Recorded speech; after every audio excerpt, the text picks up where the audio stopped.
Good evening and welcome to Sporlitics, where sports and politics mix and mingle. I'm Stacey Johnson. Joining me tonight is Oguna, who used to be the Nigerian Republican, but now he's the voice of reason.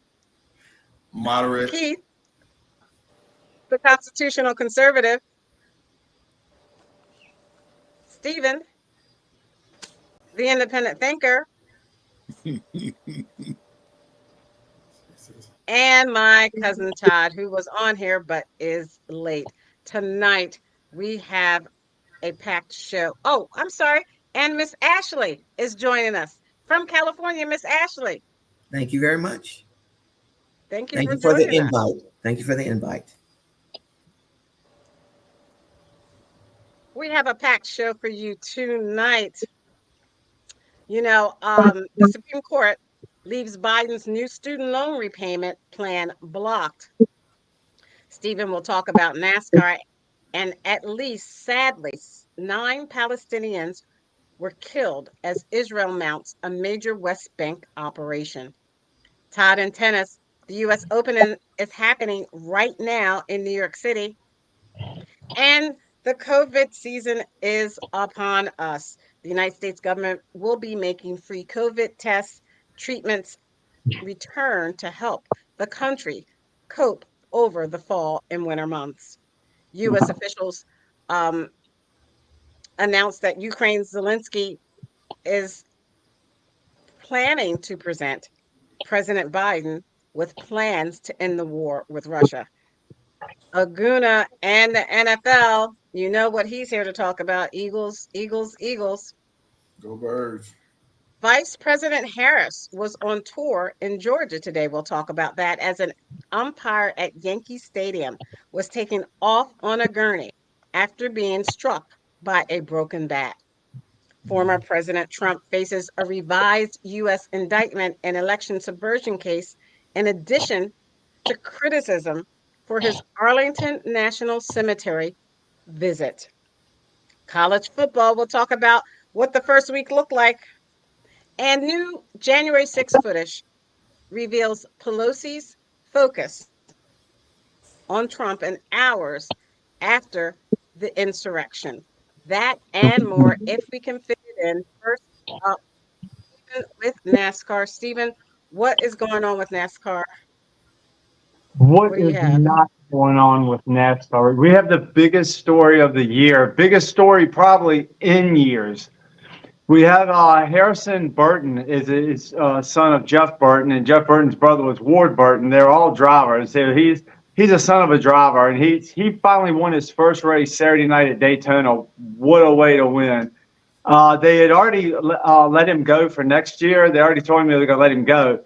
But since he won this race and now has made the playoffs because he won a race, they're reconsidering what they may do now. They're bringing in Josh Berry, the number 4 driver from Earnhart's old group. But now we have Harrison Burton drives for Wood Brothers. He gave them their 100th win. This is a spectacular time for him. It couldn't have came at a better time. And then next week is the last race before the playoffs start, and that'll be a 10 race playoffs. So next week is somebody who hasn't won. Say it'd be Bubba or Ross Chastain. If one of those win, they can make the playoffs. So it's so exciting, right? It's the best time of the year. And a lot of people don't like stage racing when they do 3 stages during the race. They don't like the playoffs, but this makes it exciting. Nobody can run away with it.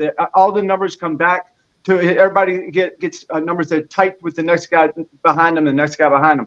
Nobody's running away yet. You have to race hard every race, every lap. You have to race hard, and that's why this is still appealing. And another thing that happened really bad was Richmond lost one of their races for next year. I don't know if it's going to be a continuous thing because Richmond has had 2 races since 1959.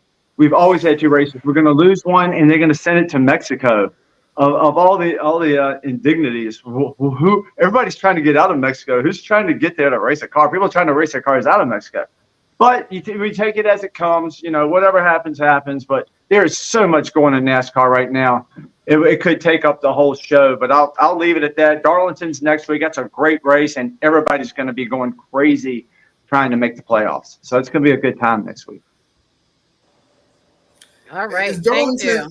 Darlington is like one of the oldest tracks, right? It's like one of the, and it's only a mile, right? It's one of the smallest and one of the oldest.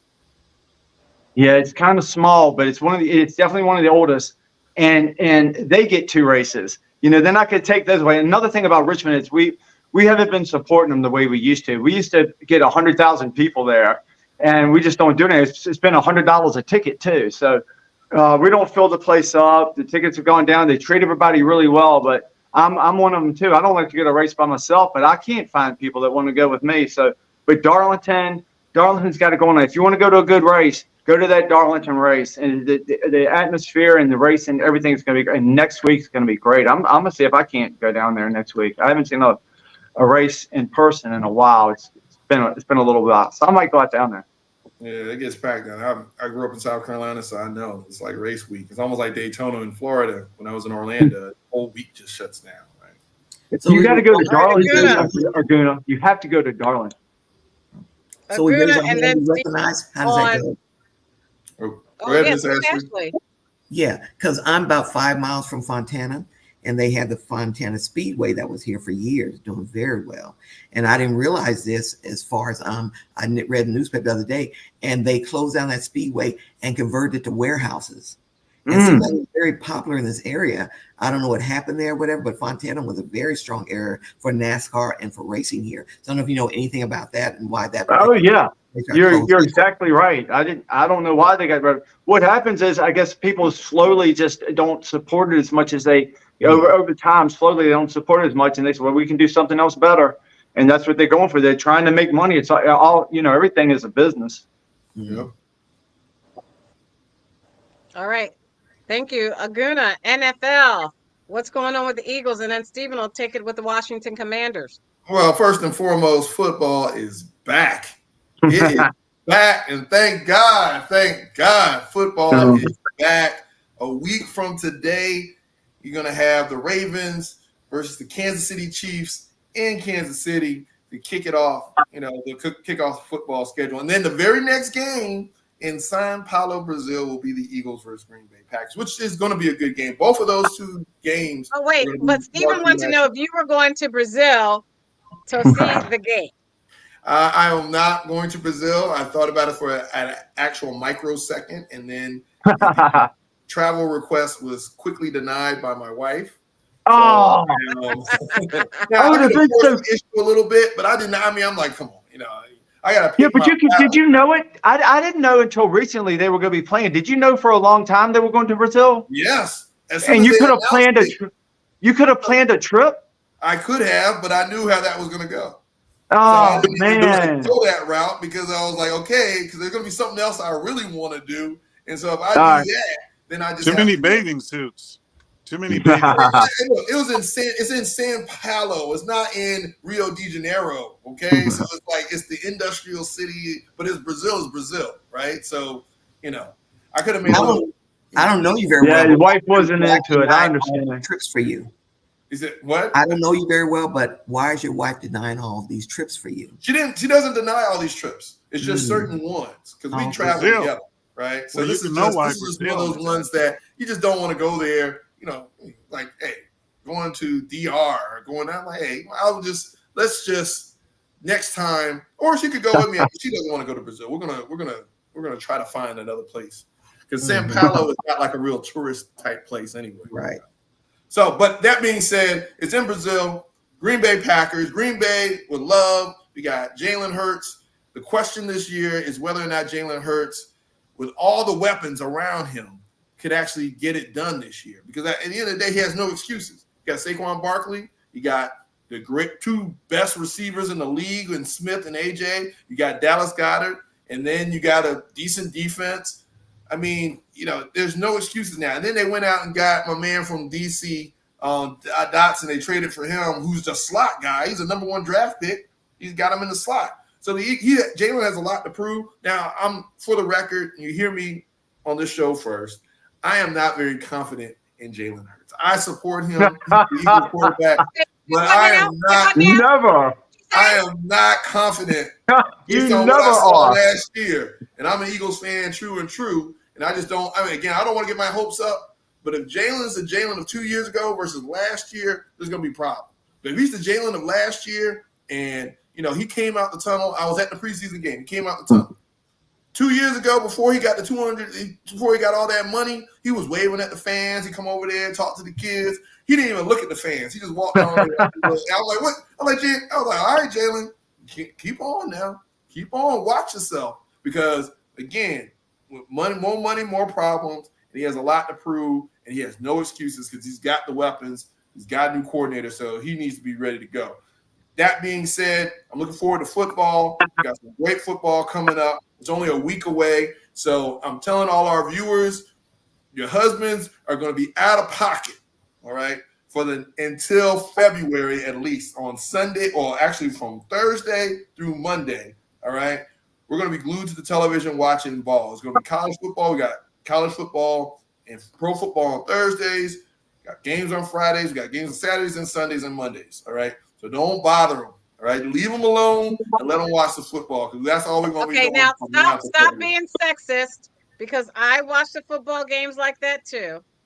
So, I'm not going to go there with you, Stacey, games? because maybe if you have a significant other, maybe you come down to the Eagles bar in DC, you can find one, right? You guys can kind of figure that out. But I'm talking to those who have spouses who may not be into football. If you have football spouses, then great.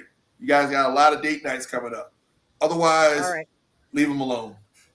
Sounds good. Steven, with your Commanders. Before I go to the Commanders, let me ask Laguna a couple questions really quick.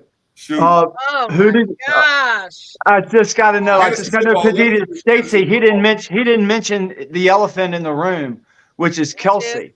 Now, who did you get to replace Kelsey? Because that's your brain. You lost your brain when you lost Kelsey. Well, that's not the brain. That's not the brain. Your center is the brain. Yeah, I mean, you can't replace Kelsey because he is actually kind of like a coordinator on the field, right? So he did a lot of the looks for the Eagles when they lined up. But the guy, and I'm kicking myself because I know the center. Oh, you don't have to know his name, but is he a rookie? Has he been around? No, he's been around. He's actually pretty decent, and in fact, he's bigger.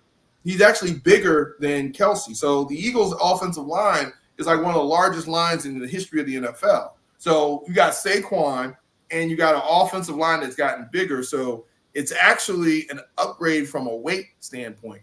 Now, from a football intelligence, Kelsey is going to be a first ballot Hall of Famer, right? So you're not going to be able to replace that just overnight. Yeah, he's a general out there, man. It's not your quarterback. It's your center. If you got a good center like him that's got that experience, he's the reason y'all are been doing so good. That's the only thing that worries me because my son in fantasy got Jalen Hurts.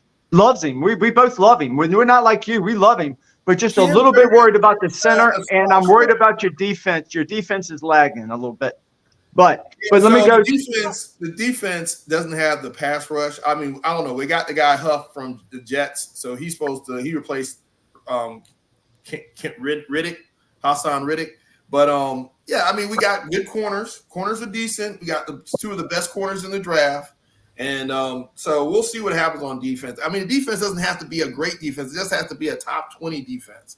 You got a top 5 offense, and we don't want. But Aguna, it has to be if we're going to Super Bowl, and we don't want to happen what happened in that Super Bowl against Kansas City. But Cam Jurgens, Stephen, is the center that actually, according to this paragraph, Kelsey kind of put his blessing to and looked at him and liked Cam Jurgens. Okay. Yeah, we'll see what happens. It should be tight. I mean, Hurts is a really good quarterback. He's top 3 in my book. So I think the team and the weapons that Aguna said they have, everything they have is really top 5 offense all the way, maybe top 3. So I'm not worried about y'all. I'm more worried about my formerly known as the Redskins.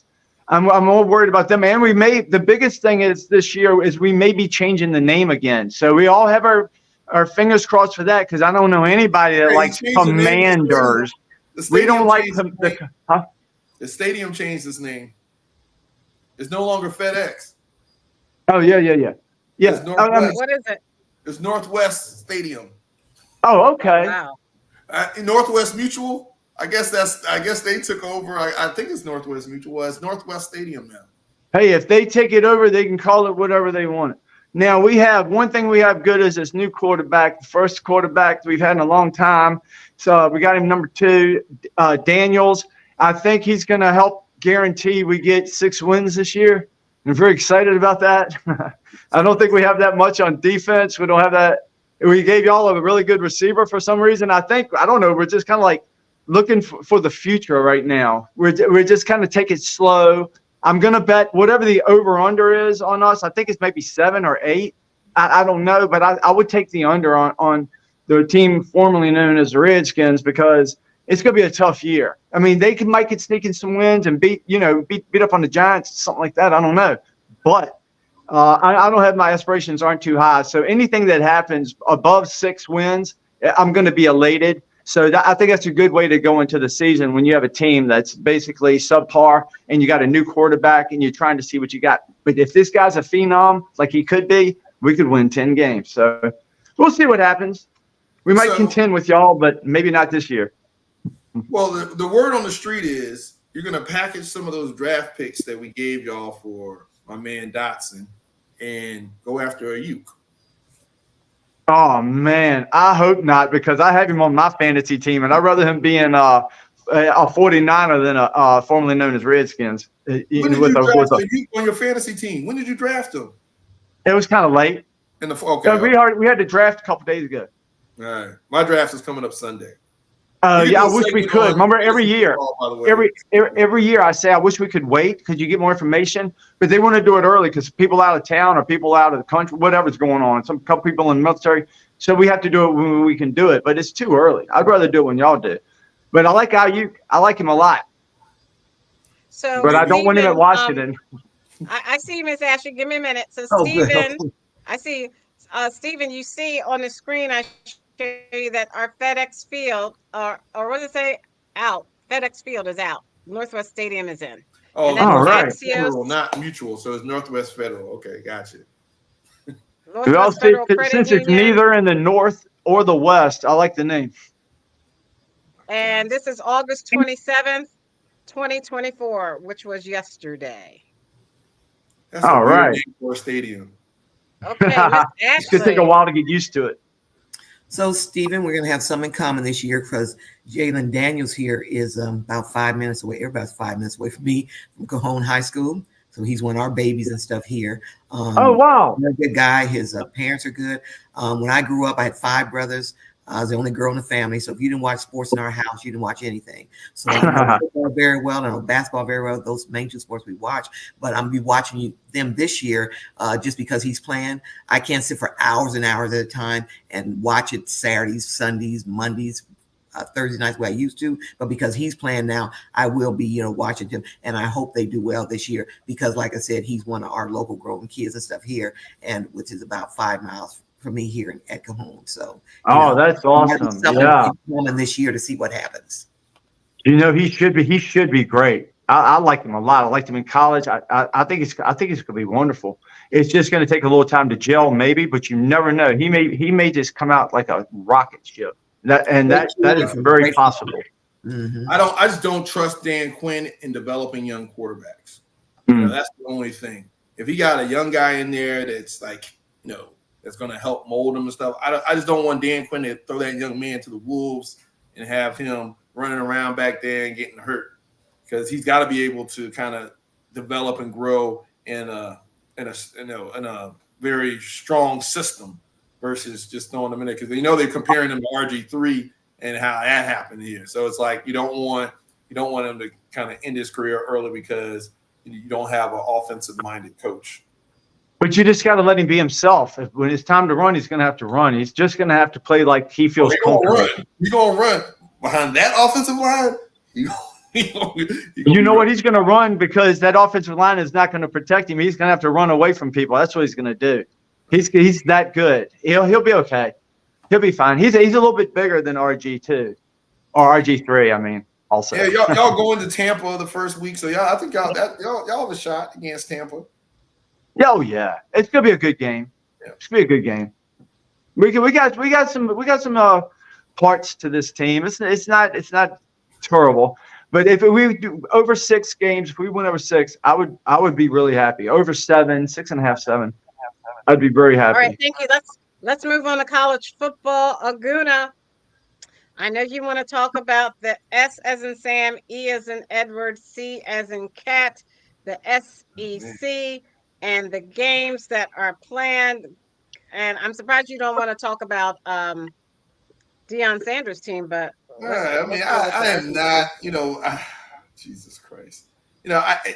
Granted, I appreciate Dion, and he actually turned that Colorado program around fairly quickly, given that they only had won one game the season before, right? However, it's still one major conference in college football, which is the SEC. And that's where, even though the biggest game this weekend, like I was telling you, Stacey, is Georgia versus Clemson. So that's going to be a really good, interesting game, right? I think, now that the college football, they're going to a wider format when it comes to playoffs. You do have to, previous years, every game was basically a playoff game starting in August because there was no room for error. Now Right. there is a little bit of wiggle room, but you're also going to get better matchups on the tail end of the season because you got teams in the SEC that would probably destroy any of these other conferences, but because they beat up on each other, they're going to miss the chance at the national title. So it's going to be interesting to see. Now I have very low expectations for my team, which is the South Which is Carolina. the South Carolina Bulldogs right Well, no, wait, here. no, wait. The South Carolina State Bulldogs in the MEAC, I have total confidence I in mean, them. I'm sorry, South Carolina Gamecocks. The I'm talking Gamecocks about the in the Gamecocks. I'm SEC, which sorry, is I my meant Division 1A Georgia. team, I have very little confidence, if none, Okay. with them. However, they do put a lot of receivers in the league, but we'll see. Again, I So you think the look at this Clemson Georgia schedule. game is going to be the big one. So you see the schedule, and you see South Carolina's against Old Dominion this Saturday, and then Kentucky next Saturday, and then LSU, Akron, Alabama on October 12th, Ole Miss, Oklahoma, Texas A&M, Vanderbilt, Missouri, Clemson. Is that the one you worry about November 30th? And Wolford. Any game with a team that is ranked on this schedule, the Gamecocks are going to lose. Okay, so that being said, you're looking at a 3-8, 4-out, and they're going to beat Old Dominion. But any other game, I'll be shocked. I mean, Missouri, Alabama. Oh my God, they play at A&M. Okay, but the Gamecocks can lose all those games and beat Clemson, and it'll be a good season for them. So we'll see. But yeah, they're not going to do much. I don't know what Auburn. I don't know. Is Auburn ranked? I don't know if Auburn is ranked this year. But it's going to be interesting to see Auburn, we'll what see. Alabama does. Yeah. Oh my God, We'll I see what forgot Auburn Oklahoma was. does. Yeah. Woo. It's going to be an interesting. It's going to be an interesting year. Temple. Anyone else for college football? Miss Ashley? No. Mm-mm. Okay. Yeah. Steven? Mm, I've got a few teams that I like to follow. I don't know, not a conference or anything. And I jump around to who jumps off at me. Like I like LSU anyway. I like Virginia Tech. I like some different teams. And if it's a good story, if something is cool going with it, I'll go along that way. Root for somebody or root against them. But the season needs to start for me because I'm not. I mean, that's another thing I haven't done. I haven't gone to a college game in a really long time, so I need to go to another college. I think I'll go to a Tech game at home just for the kicks of it. So I'm looking forward to it. I'm just not that big into it right now. I'm really head deep into the Okay. NFL, but I will get more into college Okay. as the season goes. All And the right. Gamecocks will not win a game this year. No surprise there, but All right. So let me go straight into politics, and in particular, let me play this video. Let me share it with you, and then we'll get everyone's opinions.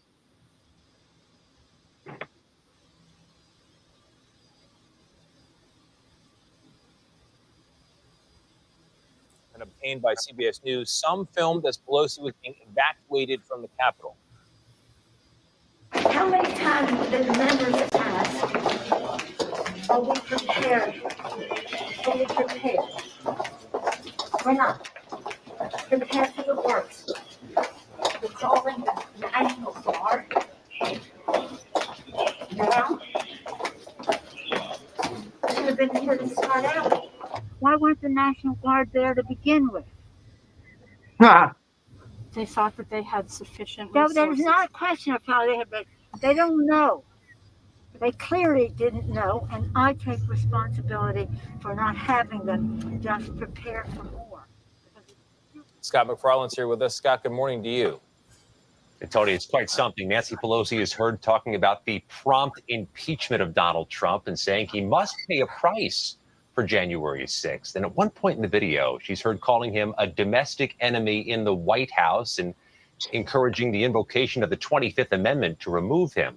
She's also heard blasting some of the Capitol security officials who'd be out of their jobs hours after the January 6th attack. But all of this puts in context what the House January 6th Select Committee found 2 years ago, that it was Trump who waited 3 hours before urging his supporters who were attacking police to leave that day. Nate? Scott, thank you. Okay, so Keith, let's start with you. Should former President Trump have waited 3 hours? 3 hours was too long to wait for that type of attack on the Capitol. I know we sat here and we watched the video from it. It was only a few days after it happened that we talked about it on this show. Keith? Well, first of all, I'll say that I'll say this, I've said it many times over. A friend of mine was actually there. Thank God they haven't contacted her. But anyway, she was there. She lives in Arizona, but she was there. And she told me exactly what was going on. It's despicable. Nobody was armed on our side. None of the MAGA people were armed. None of them. If anybody was armed, it was somebody, it was a plant. And there were some FBI plants in there, I understand. But based on the video that you showed, Nancy Pelosi was chiding, was upset because the National Guard were not there. They weren't there. And yet Trump called for the National Guard on other occasions, and she said she wouldn't send them. I mean, in other words, she was against it. So I don't know why she thought this was something that the National Guard should be on when she had rejected it in times past when they actually Trump said he wanted it for this January 6th. Wait a minute, Keith. Yeah, hold on. Trump said he wanted it for January 6th, and she said no. Yeah, she said no. I know that. So that's what I just said. She did not. Where are you guys getting that from? And so oh my God. And the burning down buildings. I never heard her say no to the National Guard. No, that was the BLM. That was the Black Lives Matter. No, it wasn't. It was a no to the National Guard. Donald Trump requested 10 to 20,000 National Guard, and Nancy Pelosi said no. Donald Trump requested 10 to 20,000, and Nancy Pelosi said no. That's a fact. Okay, Stephen. When did he do that? Right. And then why did if he did that, why did he wait 3 hours? Okay, what do you mean? The reason wait 3 hours? I just want to know where they got the information Stop from. asking questions, Aguna. You guys are jumping ahead. All right, my bad. I just want to get facts. Let's act like we don't act normally since we have a guest with Miss Ashley. So let's act like we don't act normally. Let one person talk at a time, please. It was Keith's turn. Keith, you finished? Oh, I thought it was my turn. Yeah, you jumped in, Stephen. No, I thought you said go, Stephen. No, I didn't. Okay. Rewind it. I'm not questioning you now. I thought that's what you said. No, let me just say, I wanted to say that Black Lives Matter were actually armed men, and they were out there with guns and burning down buildings. And they were killing people. And nobody. They were killing people. Stephen, I didn't just say let's go. These guys were not armed. They were not. I'm confused. You said Black Lives Matter stormed the Capitol? They were not armed. I don't know what he was saying. Did he say Black Lives Matter stormed the Capitol? Aguna, don't ask him anything. They were unarmed. I was Aguna, ask Stacy. Stacy can answer. Can I ask Keith? No. Is he Ask saying that Stacy. Black Lives Matter stormed the Capitol? No, I said Black Lives Matter were He's just being armed stupid. when they were When they were attacking armed, the city. when? What are you talking? We're talking about the Capitol. You go, Guna. So here's the thing. I know Keith wants to pivot, and always he wants to pivot every time and tell us not to believe our eyes. We saw people spraying beer pepper spray at police. We saw that's being armed. Okay, you have things. They stormed the Capitol. They weren't authorized. They didn't go by the gift shop. Instead of sitting there and defending people who are not behaving rationally in a way they should have been. They shouldn't have been there. They were trespassing. Okay, let's move on from it. All right. You guys are spending too much time trying to defend and say, oh, there are plants or all these people. Stop it. They broke the law. We as Americans need to be like, okay, that's bad behavior. Yeah, we may not agree with the election results, but we as Americans don't like seeing that happen. I don't care if it's Antifa. I don't care if it's Black Lives Matter. I don't care anything. Those yahoos should not have been running up there in the Capitol. All right. And I actually commend the Capitol Police, because typically there'd be a lot of bodies on the steps, because I've seen people who've broken barriers at the Capitol and they gunned them down. That happens a lot in DC when they breach the security walls. I'm not talking about what's her name that tried to go in there and deserve to get shot. Miss by the Ashley. way. So at the end of the day, they violated, they trespassed, and they shouldn't have been there. They're political prisoners. Miss Ashley, they did violate. whatever. They did trespass. What's your comments on Speaker of the House at the time, Nancy Pelosi's assessment of Trump's behavior during or how he handled that situation? Yeah, I don't know anything about the 3 hours. I haven't studied that intently, but I did know in his speech he asked him to go peacefully protest. He did say that before he left the stage. Now, people were talking about the National Guard. He did request National Guard 3 days ahead of time, whatever. He said there's going to be a problem here. They're going to have people here. We need to have the National Guard. Nancy Pelosi is in charge of security at the Capitol. That's her job. So when they requested that, she should say, yeah, we're probably going to have a problem. There's nothing wrong with having 5,000 to 10,000 troops here surround this Capitol. So, because we know there's going to be a lot of people here, so that, we wouldn't have this insurgent or this problem. So that's the part I'm at. That's her job as the security officer to do that. It was requested. She turned it down. And the only thing I know about Trump is the end of that speech. He said, we're going to march over here to the Capitol and we're going to protest peacefully. Okay. That's what the Constitution allows you to do. The 3 hours when we waited, I don't know anything about that, but those are the only two comments that I have. Okay, thank you. Interesting. So if we're going to quote Trump, so leading up to that, right? And I don't think your name was called Aguna. He also said, all right, we're going to do some things. We're going to have an interesting thing. So he basically incited a riot. I wasn't trying to go into what Trump was saying, but since y'all want to use, like he said, let's go over there and peacefully protest. Let's go over there when they're exchanging power. Well, let's go over there. Let's not pretend like he was just sitting there saying, hey, this is just going to be a nice peaceful. He knew what was going to happen. People, he knew. No, he did not. He would not want people to go there and cause a riot. Sales. Come on now. He doesn't want them to cause a riot. Why would he want that? Go over there and peacefully. Okay, thank you. Go ahead, Stephen. Okay. Well, if you say for the 3 hours, he made a video and he said, look, do not do any of this. Please go home. This was after it started. He made a video and put it on Twitter. And he said, please don't do this. Go home. We're nonviolent people. This is not what we're about. We don't do anything. We're not BLM. We're not Antifa. We're not a bunch of a-holes. I was cleaning up for my new friend. We're not like that. This is not what we do.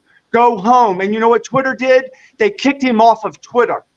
And that's when Elon came on there and made it X. And Elon exposed Twitter and said how horrible they were. And we all know how horrible Twitter is. Google, Facebook, Zuckerberg just came out. Just came out and told the truth. Wait a minute, everybody. We all know what's going on. So keep telling your lies. Keep spreading your lies, Aguna, because it's all a lie. And January 6th is a lie. And it was a setup from the beginning. And there's a guy that just got sentenced today. Shut up. There's a guy that just got sentenced today to 4 years. He's been waiting 4 years to get sentenced. That's not constitutionally protected justice. These people are prisoners of war, Okay, and thank y'all you. are jerks, and everything y'all say is going to come back to y'all. Watch it. Thank you. Everything you say, every lie you you, tell Stephen. is going to eat your tongue. You're going to swallow your tongue like a Hannibal Lecter movie. Good. Thank you. Todd. Can I point out one thing, Stacy?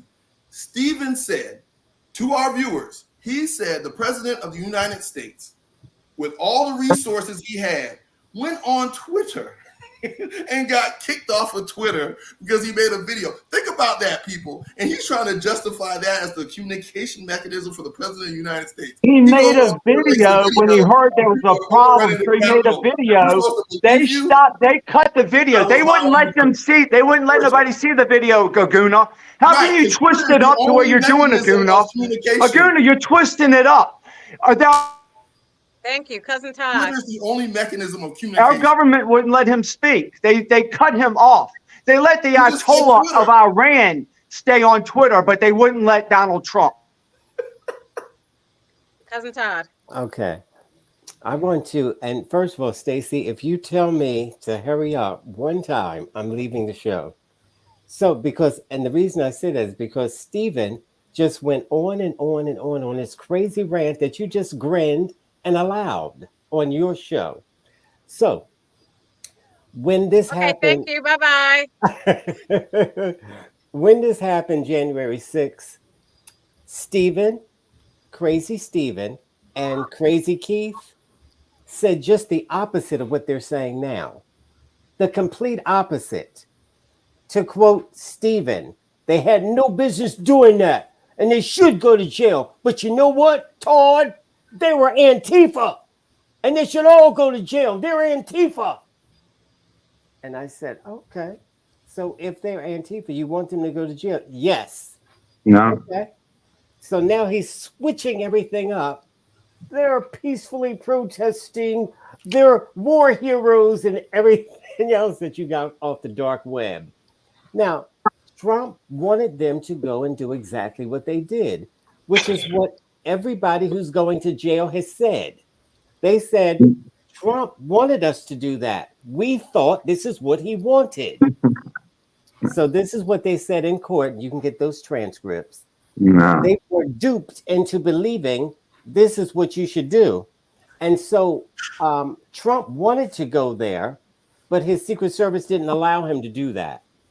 And if you remember the hearings, the impeachment hearings, this all came out. They talked about it. And they talked about how Donald Trump wanted this. And he watched this, and they're pretending they don't realize that he was watching TV and loving it. And so then when these white male Republicans were calling him, telling him, hey, Donald, do something.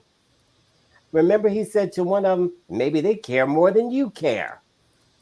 See, he didn't stop anything. He didn't want to stop it. He loved it. His daughter called him and said, stop this. So everybody knows that he didn't stop it. He didn't want to. That's a fact. And common sense would dictate that. This is what Stephen and Keith were saying earlier. This was around the time it happened when they were the day after it happened. We didn't have enough information. We've gotten the information. Somehow it skipped you. The information skipped. We know the truth. We know Tucker Carlson got fired because Tucker Carlson. Okay, thank you. I gotta move on. Check the chat. We gotta move on to something else. We can't spend the whole show on this. 9/11. Just fact check Miss Ashley, please, because Trump did not request the National Guard. Oh, absolutely. Yes, he did. Yes, he did. I have an article in the chat that from AP Press that is my source, and they. Okay, just a moment. Just a moment. Let me show the chat. We have comments from people. Debbie Kelly said, "What's up, cuz? Educate these people." I don't know. Is someone related to Debbie Kelly? Go on. What is that? Get to it. Tromo did not request the National Guard. My bad. Tromo. I typed and then it says, "Oh, here's the AP news article, fact check. I'll try to copy it. And I wanted to talk Can you about that because can you when text that? Nancy And then Pelosi, Aduna said, when "Sorry, Nancy, Miss Ashley." okay, when Hey. Nancy Pelosi tried to get the National Guard out, she was refused by one of Trump's flunkies. What's the guy who went to jail? That's not true. His That's not true. brother. Hey, His hello, Debbie. brother. His brother said Oh, no. that's your cousin. Yeah, Oh, Oh, hi, Debbie. oh. I'll be bringing her next week. You need her. You're gonna She need as much help as you she can get. she better than Stacy's cousin. Ooh. And that's yeah, oh, that wasn't even funny. He knows he's corny. That Anyway, was Nancy Okay, Pelosi. so That was Todd, you're trying to get me for what he says, Todd? no. You're laughing, which you're not even really laughing, but you're trying to humor this monkey. Hey, you get him for saying that you no help to me. Why don't you do that? Huh? What are you Why saying? don't you get see, the he's monkey proven what by I'm telling saying. him? She's better than him. She'll be better on this show than he is. I mean, that's easy. Why don't you deal with that? What he just said, Todd. He's a shiny-eyed monkey. I don't deal with anything he says. Moving on. Now, during January 6th, he was saying the complete opposite, and how Trump was horrible to do this, and you can't I've never said disrupt. Trump was horrible for doing anything. You did. You said That's he not wanted that to true. happen. You did. Oh, I did not say. I said this was a horrible thing that happened. You're being Nobody should win and the. you said We they didn't should go to know. jail Now for we know. breaking We in. have the tapes. We've Okay. seen the tapes. This Okay, was a shut up. peaceful. Shut up. Some of it was a riot, Peaceful. but none of this had to happen. Peaceful. It was People peaceful. don't None of lie. this had to happen. This is You a said political stunt by the you said they Democrats were to stay in Antifa power. and they should go to jail. You said you know how they On. dress up on Because we didn't Halloween. know. We saw what the media showed us. The media lies to you. Okay. Our own eyes, we We're going to saw move it. on. Yeah, they showed you what they wanted Our to own show you. They eyes didn't show you were when they right. let people in. They let Yeah. people in, and they've been in jail for 4 years. They let I know. people in for I trespass, know. and they said they were trespassing after they let them in. We know. Let's Steven, They went by the with gift shop. Stephen, They went by everyone the gift knows shop. this was this worse is a than Reuters 9/11. excuse Right, me. that's This what is they a Reuters said. article. A They Reuters didn't hurt article. anybody. Stephen, this I'm is a just tired of it. Reuters They didn't hurt article. anybody. 2020, BLM and Tell that Antifa guy hurt to die. people. They killed people. Thank you. They didn't We have set to move anything. on. Donald Trump faces revised U.S. You indictment and can't keep election talking subversion. over her, Stephen. Do that to your cousin. Let get a show and do that to her. Okay, Donald Trump faces revised U.S. indictment in election subversion case. This was written yesterday by Andrew Goodsword and Sarah Lynch by Reuters. And Donald Trump faced a revised federal indictment yesterday, accusing him of illegally trying to overturn his 2020 election loss, with prosecutors narrowing their approach after the U.S. Supreme Court ruling that former presidents have broad immunity from criminal prosecution. U.S. Special Counsel Jack Smith's team obtained the superseding indictment in the Washington case, though it was highly unlikely to proceed to trial ahead of November 5th election, when Republican Trump faces Democratic Vice President Kamala Harris. The revised indictment lays out the same 4 charges prosecutors brought against the former president last year. But this one focuses on Trump's role as a political candidate seeking re-election rather than as the president at the time. So we'll start with Miss Ashley, our guest. Miss Ashley, your comments or your thoughts on the new indictment charges and how it is focusing on one particular thing that the Supreme Court did not focus on, and whether or not that will make a difference in whether or not former President Trump is charged or found guilty or innocent. Just one thing. At least he didn't go into the Capitol and pull a fire alarm in order to stop a vote going on. He didn't do that, and it seemed like that guy was Bowman got off scot-free because of that. That's subverting an election because you try to stop a vote. That is against the law to do things like that, and to pull a fire alarm or false fire alarm also. I just want to throw that out there. Now, as far as all these indictments go and what's going on right now, I looked at a lot of them, whatever. No president has ever been through anything like this. He's been going on with this stuff before he even came down the escalator. He just has to deal with it.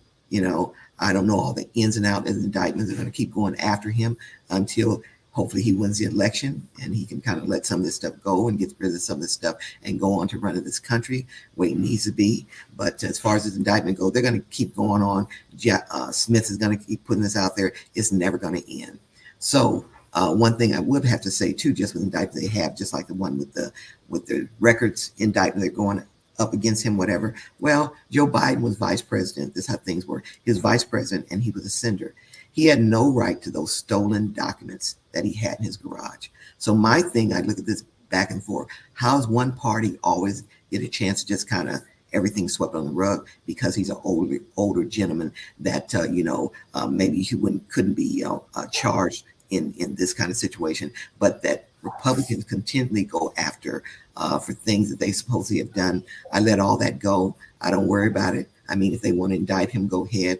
All this going to happen afterwards or after the presidential election's over with. And hopefully at that time, he can dismiss his charges on himself. And I'm hoping that will happen. But I'm not concerned or, I'm really not concerned about these indictments that go on. They're going to continue to go after him until he gets in office. And hopefully when he does get in office, then he can turn around and really go after people that put this country at risk, that really did things that were against the law. We have a lot of people that did things against law and go after those people and make them accountable, because Democrats seem like never are held accountable for what they did.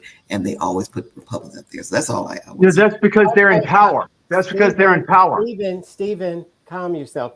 I want to rebut what she just said. She said she doesn't understand why Joe Biden can get away with that, but they're indicting Donald Trump.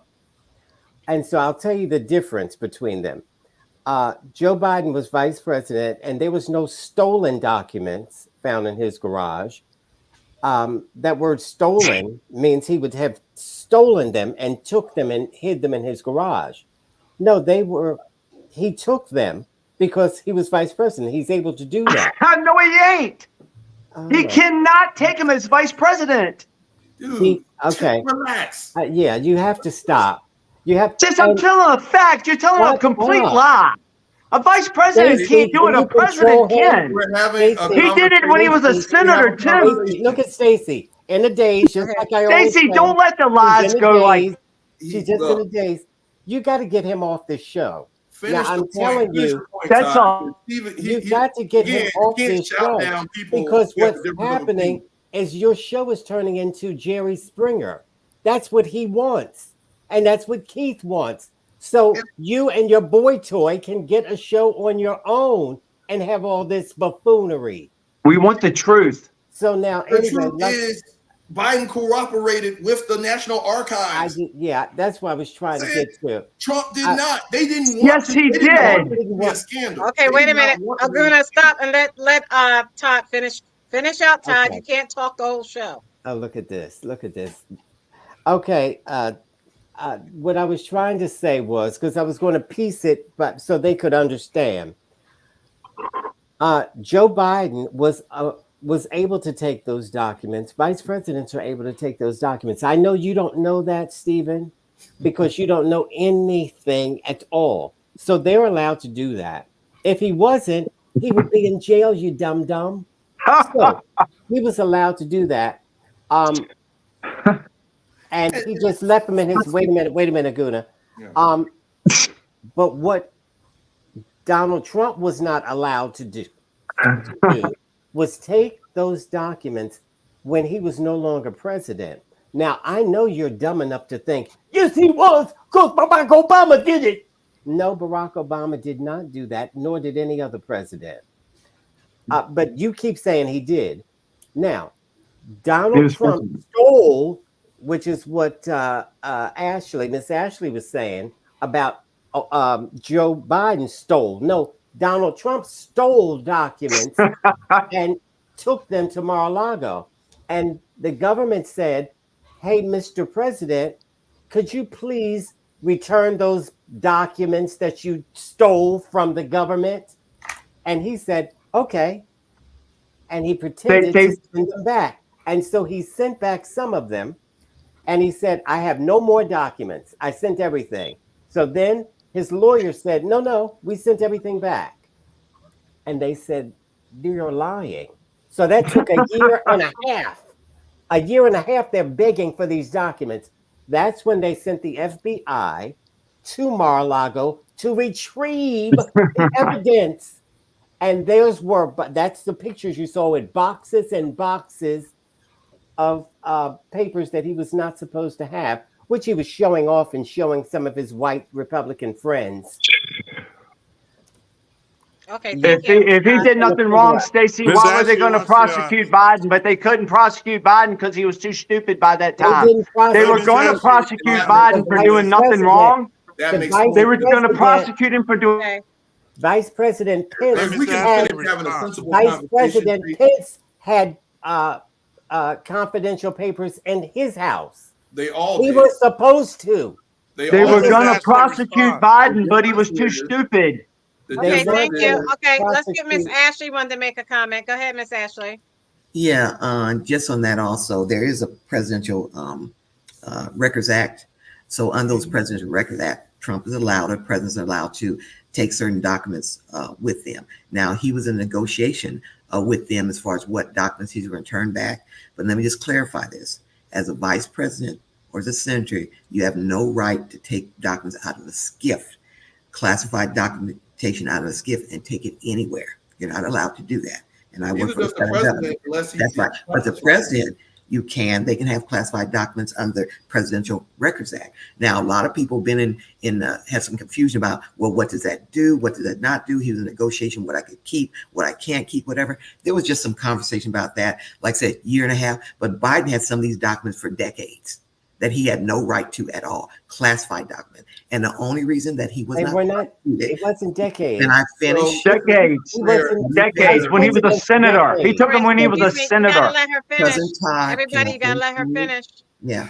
Only reason, like I said before, when they did did all the investigation with him, they had said he had actually committed actual crimes. He had no right to those documents. The only reason they didn't persecute him or put charge against him, because he said he was probably too senile to, stand before a jury. That's what the verdict was, whatever. But not that he had access to those files and should have had them. He did not. That was never the case, whatever. But the thing about there's older people here in this country all the time that go before a jury and go to jail. My thing is this: if you're too senile to stand before somebody because of documents, how are you not senile enough to run this country? Well, they never used that term. You did, but you want to pretend that they used that term. Nobody used that word except you. It doesn't matter what word you use. The man could not be president, and he could not be prosecuted because he was too stupid. Can I make a comment? Whatever word you want.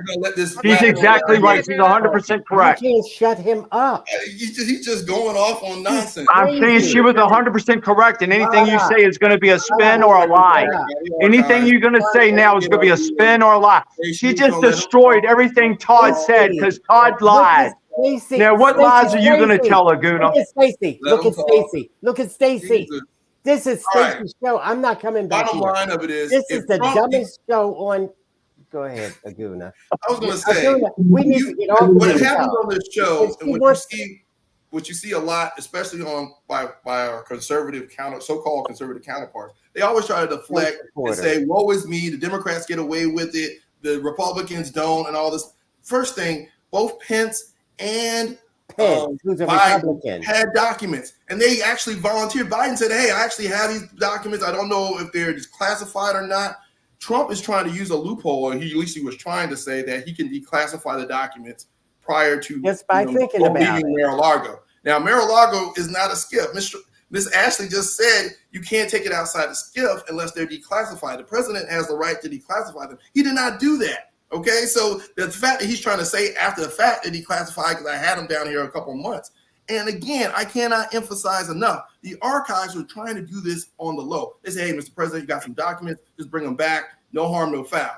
They kept doing it. Then they found out they didn't know where those documents were, and they weren't in a sealed location, and there were foreign dignitaries and people going in and out of Mar-a-Lago. He had them in a closet and stuff like that. They're like, okay, now we got to go down there and get them. Okay, so it wasn't like they were sitting there trying to target him. He had ample time, ample opportunity to give them back or to work with the archives. He kept lying, pretending he didnn't have them. And so, we get on the show and we try to act like this is some type of no. This is showing how incompetent next to Trump the Corvette. is. Wait a minute. In that position to begin with. None of what you're saying is true. Okay, stop. Again, Stephen keeps on throwing all this. Thank you. Stop, Aguna. Now I'm going to show comments from our live participants, listeners, viewers. Debbie Kelly says Pelosi and the mayor of D.C. both in writing denied Trump's request for 10,000 National Guard prior. They don't have the authority to do that. They don't have the authority. And then Aguna said, yes, they do. They don't. Stop talking. As Speaker of the House, you cannot deploy the National Guard. Okay. No evidence, Aguna said. Then Aguna said, read the article. Then he said he made a comment 30s. What do you mean by comment 30s? He made a comment 30 seconds before the attack. Oh, they need to put the National Guard out there. He said that. He didn't put in anything in writing or send any, there was no order given. That's a conspiracy theory, just like Antifa being in the crowd. And then Debbie Kelly said they were FBI agents dressed as Trump sure. Yeah, they were FBI agents. Let them in the Capitol. That gives validity to everything. The FBI. And then Debbie Kelly said they were invited to go into the Capitol by the police. Come on in, guys. They even had the badges from the gift shop. You haven't seen the footage? Y'all haven't seen the footage where they weren't allowed to come in? They opened the doors and let them in? You have seen the footage, right? Or are you going to lie to me? Conspiracies are facts. I want you all to stop talking so I can get through this. We've seen the footage. Stephen is loud as F by You Gotta Love YouTube. Debbie Kelly says Trump is not allowed to call in the National Guard or anything, Pelosi. And then Aguna says she can't deny a request if it was given. And Debbie says they were worse than Antifa. They were inside the government, just like inside the government trying to assassinate him. Aguna says, sure. Yeah. Yeah, our government tried to kill Donald Trump. So facts are like kryptonite to Chris. It's in writing. Kash Patel has it in his possession, and now it's public. And then, hi, baby, love you. Who's that to? Is that Debbie? That's Debbie. Yeah, that's my cousin. Hey, baby, love, baby. Thanks, Debbie. Thanks for all the truth that you're sharing amongst all these lies. It sounds. Can I come on your show while I'm driving my truck at night? No, we don't want you to crash. Yeah, we don't want you to crash. You're the backbone of America. That's the backbone of America, the American We want truck. you to be stationary, and we want you to be safe, Debbie. I have to move on. We can't stay on this. The problem is, I think everyone stays on a topic too long. We stay on a topic too long. But we get very passionate about it. You think that's the problem? You don't think the problem is Stephen going crazy like a nut job? No, I didn't. If y'all would let Trump live, he will win, and all the truth will drown you. You will drown in all the truth. All right, thank you. If you let Trump live, let Trump live. That dialogue doesn't help. You're not making let any Trump facts, live. and you're not saying any facts. No, we said all the facts. We have all the facts. Y'all have nothing. All right. So Lies. Vice presidential candidate, what's his name? Oh, he's so dumb and ignorant until it hurts my feelings. Walls? Good Lord. No, the Republican. Oh, J.D. Vance? J.D. Yes. J.D. Yeah. What about fun of his name? Wow. What about J.D. Vance? He's weird. Vance. He is. You're saying he's weird? No, I'm saying it's weird because everybody on the left said he was weird because he has normal values. He's weird. Okay. I'm going to show this video. I'm sorry. I'm trying to get this video. I'm trying to do all this at the same time. And you guys talk and you do stuff. And I'm trying to show the videos. Well, a video resurfaced about J.D. Vance and his comments about teachers. So let me play this. It says, while Yeah, running for Senate. You know, uh-huh. so many of the leaders of the left, and I hate to be so personal about this, but they're people without kids trying to brainwash the minds of our children. And that really disorients me and it really disturbs me. Randy Weingarten, who's one of the most powerful teachers union in the country, she doesn't have a single child. If she wants to brainwash and destroy the minds of children, she should have some of her own and leave ours the hell alone. Okay. Here we go So he's again, facing criticism bashing for that. women. He hates women. And I knew that when I first looked at him. Here we go again, bashing women who don't have children. Now, Keith doesn't have any children. So does Keith get bashed for that? And he's poisoning the minds of our children. Let him have some kids of his own. That is so backwards until I don't even have words for it. And the fact that Keith would go along with that instead of saying, hey, I don't have any kids. I'm not poisoning anybody's minds. That was ridiculous. That statement, this is on top of women don't have children. They're cat ladies and they're miserable. Are you sick? This boy is completely insane. Did anybody see when he went to the ice cream shop or the donut shop to get donuts? He's so stupid. He doesn't even know how to relate to people. He's just socially awkward, man. He's And socially All right, awkward. Todd, you can't talk the whole show. Can you make your point succinct? oh, look. This only Steven can talk the whole show. So anyway, J.D. Vance is a typical white Republican male Trump supporter who hates women. And Okay, thank you. okay, I'm not finished. We don't hate I'm going to women. talk about he hates women. He doesn't And hate women. He's married to a woman. hey, If he hated shut women, up. he would be I'm not married to a talking to man like you. Buttigieg. He'd be married to a man if he hated women.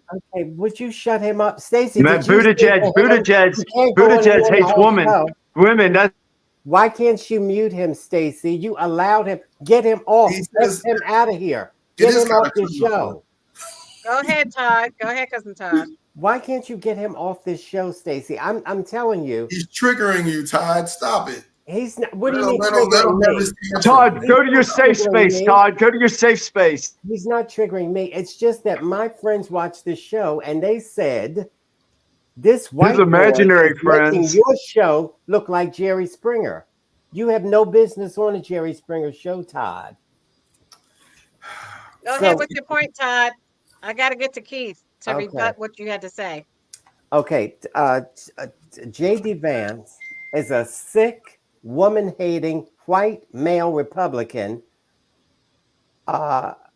who just hates women for being women. Why else would he talk about women who don't have any children? What is that? What does he have to do with that? What does he have to do with? Oh, they're miserable. They're nothing but cat ladies. So they would have to get a man, see, to make them whole. And they would have to get impregnated to make them whole by some sick freak like him. I cannot deal with that Okay, lady thank boy. you. Thank you, Keith. Your comment on J.D. Vance's comments resurfacing about women. This is like the second time it's resurfaced about, and he talked specifically about Randy Weingarten, president of the Teachers Association. Well, I'll tell you one thing. I'm not going to defend what he said. I'm not going to defend, neither will I condemn what he said about women. You know, when he said, if a woman doesn't have children, therefore she shouldn't be involved in that sort of decision. I won't defend that, and I'm not going to condemn it any more than I'm going to defend or condemn when they tell me that because I am a man, I should not talk about abortion. I have no authority. Nobody said that. No, I've had that said. Okay, so they say that men Not should doing not be this involved show. in the abortion debate. Okay. Men should not be involved because they're men. Okay. We don't have to go through what the women have to go through. Okay, but yes, it is a part of us as Right. well, and it is for a good Okay. society. Thank you. So I would Well, say, just to be clear, nobody on this show said that to you. In conclusion, I would say that I will say that what he said is interesting. I never heard anybody say that before. So Interesting but, or backwards? it's just interesting that he said that because Okay. the left, they don't really Wait care a minute, about Guna. the left does not care about family.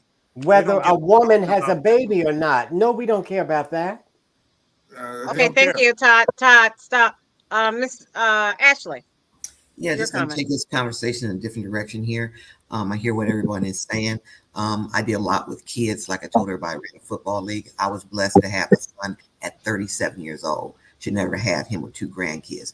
And I'm here in California. So we only have about 6 million kids here in our school system in California. Only about 300,000 Black kids left here. Okay. Out of our California boys here that do graduate high school, 50% of them can't read, can't write, can't do math. Those kids are ending up on the street or on drugs. If we don't change this trajectory on right now, and we the smartest one in the toolbox, we are not going to survive here as a community. So I would like to see more talk about what we can do for as positive thing to help these kids that are struggling. When I was growing up, but it was basically based on the family unit. We had about 80 to 85% of family were moms and dads. Now you have 80 to 80% single moms. And what happened, we've destroyed our family units. And then we left God as that one in our life that created who and what we are as a people. That's why we're so strong. We were scientists, mathematicians, inventors, doctors, everything. There's none of that going on anymore. And these school systems are doing our kids a disservice. Now in California here, it's butts in the seat. They don't care about whether the kids are learning out, which most of them are not learning, but it is every child that is in the seats, they get dollar amounts for those. If they have this thing now they call defiant disobedience, whatever, that Governor Newsom signed, whatever. You could beat a teacher up, you're going to be in school the next day. You know why? Because they need those dollars. If we don't change this trajectory on at where we're now, especially for our Black kids, whatever, we are suffering big time, going to be suffering more. We got to get a way to get these school systems and teach these kids language and arts and science and stuff. It's in us, but they need the men and women in their lives, whether single or not, that's going to help them with that. One thing Whether they're single or not. One thing I want to say, this is that for Shreveport, Louisiana, some people know that is, they had a school that was on the television set. They had fights day in and day out. They couldn't survive, whatever. We had some Black men that showed up. It was a Black men on camps, whatever. They said, we had enough. They showed up at that school. Within one day, they stopped. Everything stopped. Those kids said, this is as safe as ever been. About 50 or 60 of them came up to that school system. It called Dads on Duty. We need to do more of that as far as helping our children. But all these other conversations that we're having and what somebody said years ago, listen, all of us said things years ago that maybe we don't believe. But now we could use a lot of things against us. What are we doing now to help these children? Right. That's Black kids. I think that's a good point, Ashley. What do we do now to help these children? Todd, I got to bring other people in here. Go ahead. No, Let me just talk about J.D. You Vance can real quick. elect J.D. Vance, and that'll help our children. The problem with J.D. Vance Aguna. and the problem with his messaging is because he's coming across, a lot of these things that are coming out are things he said previously, right? So these are things that he said when he was making his rounds. And unfortunately, because of the primary system and because of the districts and things like that, he's going for the biggest shock value. So for a social awkward person like J.D. Vance to try to get media airplay, he was saying these comments that are resurfacing now, which makes him a liability for Trump on the national stage. But at the time, he was saying them in order to do exactly that, to appeal to the audience that he was talking to, which was primarily a far-right audience. So now, fast forward to today, where you're looking at a national election, they come back to haunt you, especially when your talking point is that Kamala Harris is a chameleon, or Kamala Harris has changed her viewpoints. When you were on record saying that Trump was Hitler, when you were on record as a never Trumper, now you're going back talking about these cat ladies. Now you're coming forward. Now all these things are coming to surface, but you're going to try to use those as attacks on Kamala Harris and Tim Walz's record. So it comes across as disingenuous and as a hypocrite, which is why he's a liability on the ticket. Because not only is he socially awkward, he's saying all these things because he was playing to the cheap seats behind the scenes. Now you're in front of a national audience, and now you got to pay the piper because people don't like hearing that crap. I don't know if he was playing to the cheap seats or he really believes that, because he also said, which he believes later, that he hates the police.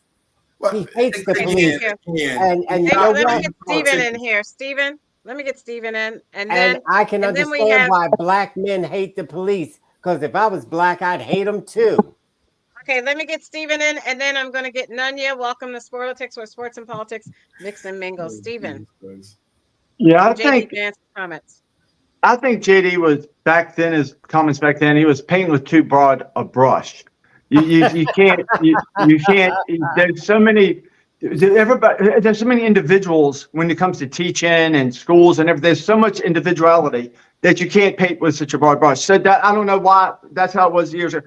But there's good teachers, there's good cops, there's bad cops, there's bad teachers. No, And not if they're not married I'm with speaking, children. They're horrible. I'm talking.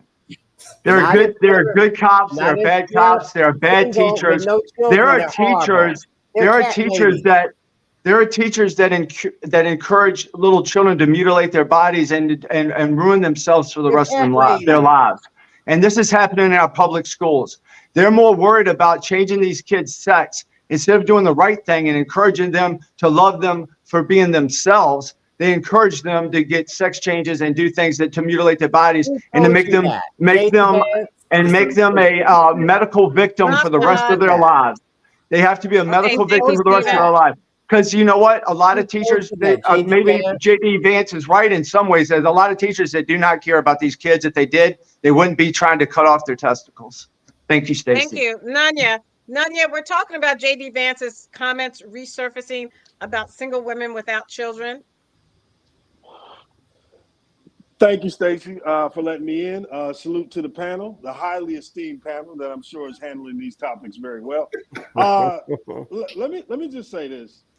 I think if Trump had his druthers, he would call Peter Thiel and cuss him out and say, "Why did you saddle me with this person who's an anchor to my campaign?" JD doesn't provide anything of substance to his campaign. Everything is about putting out the fires that JD himself created. And those comments are kind of typical of him. I think Aguna gave a great analysis on it, though, talking about how when you're an outsider or politically you don't really have a background like that, the best way to rally up support is to be as controversial as possible. We've seen people do this online for years. So he thought he was setting himself up for the future, and in reality, he was creating a situation where his future is now marred by his past because his comments were so ridiculous. And the bad part is he can't personality his way out of this. Watch that man in that donut shop. Now tell me, no personality. What awkward 14-year-old, like normally somebody at this level of politics on a ticket this big is a charismatic person that can walk into a room full of donors and charm them and walk out with a check. JD goes in there and Trump has to probably run interference to make sure he doesn't, weird out some of the people who are in attendance. So those comments are just one of many. I've got a better one I'll give you later, Stacey. I'll read later on the show. But yeah, man, this is. Is it about hating cops? Vance. Is it about JD saying he hates cops? No, it's not that one. It's one. Okay. It's one anti-Trump one that he had where he really kind of let the chopper sing and went into how much he hates Donald Trump. But there is a world something where like Donald what Trump Steven loves said. Having to make this man grovel for his position and apologize for the things he said about him in the past. I think ultimately we're going to see this dude get shelved, and we'll probably see more of RFK next to Trump than we will see the person who's running for vice president. Because, I mean, dude, he brings nothing to the table. Okay, thank you. I'm going to move on. Let me share this and especially with women. Trump needs women on his side, and this boy is like a deterrent for women. All right. He did not lead the party with many women. Not an apparent incident at Arlington National Cemetery earlier this week involving members of the Trump campaign and a cemetery official. Former President Trump was at that cemetery on Monday to mark the 3rd anniversary of the attack outside the Kabul airport in Afghanistan. That attack killed 13 U.S. service members and more than 150 Afghans. NBC News correspondent Garrett Haake is following the Trump campaign. He joins us now from Washington. So, Garrett, what more can you tell us about this incident, and what are both sides saying?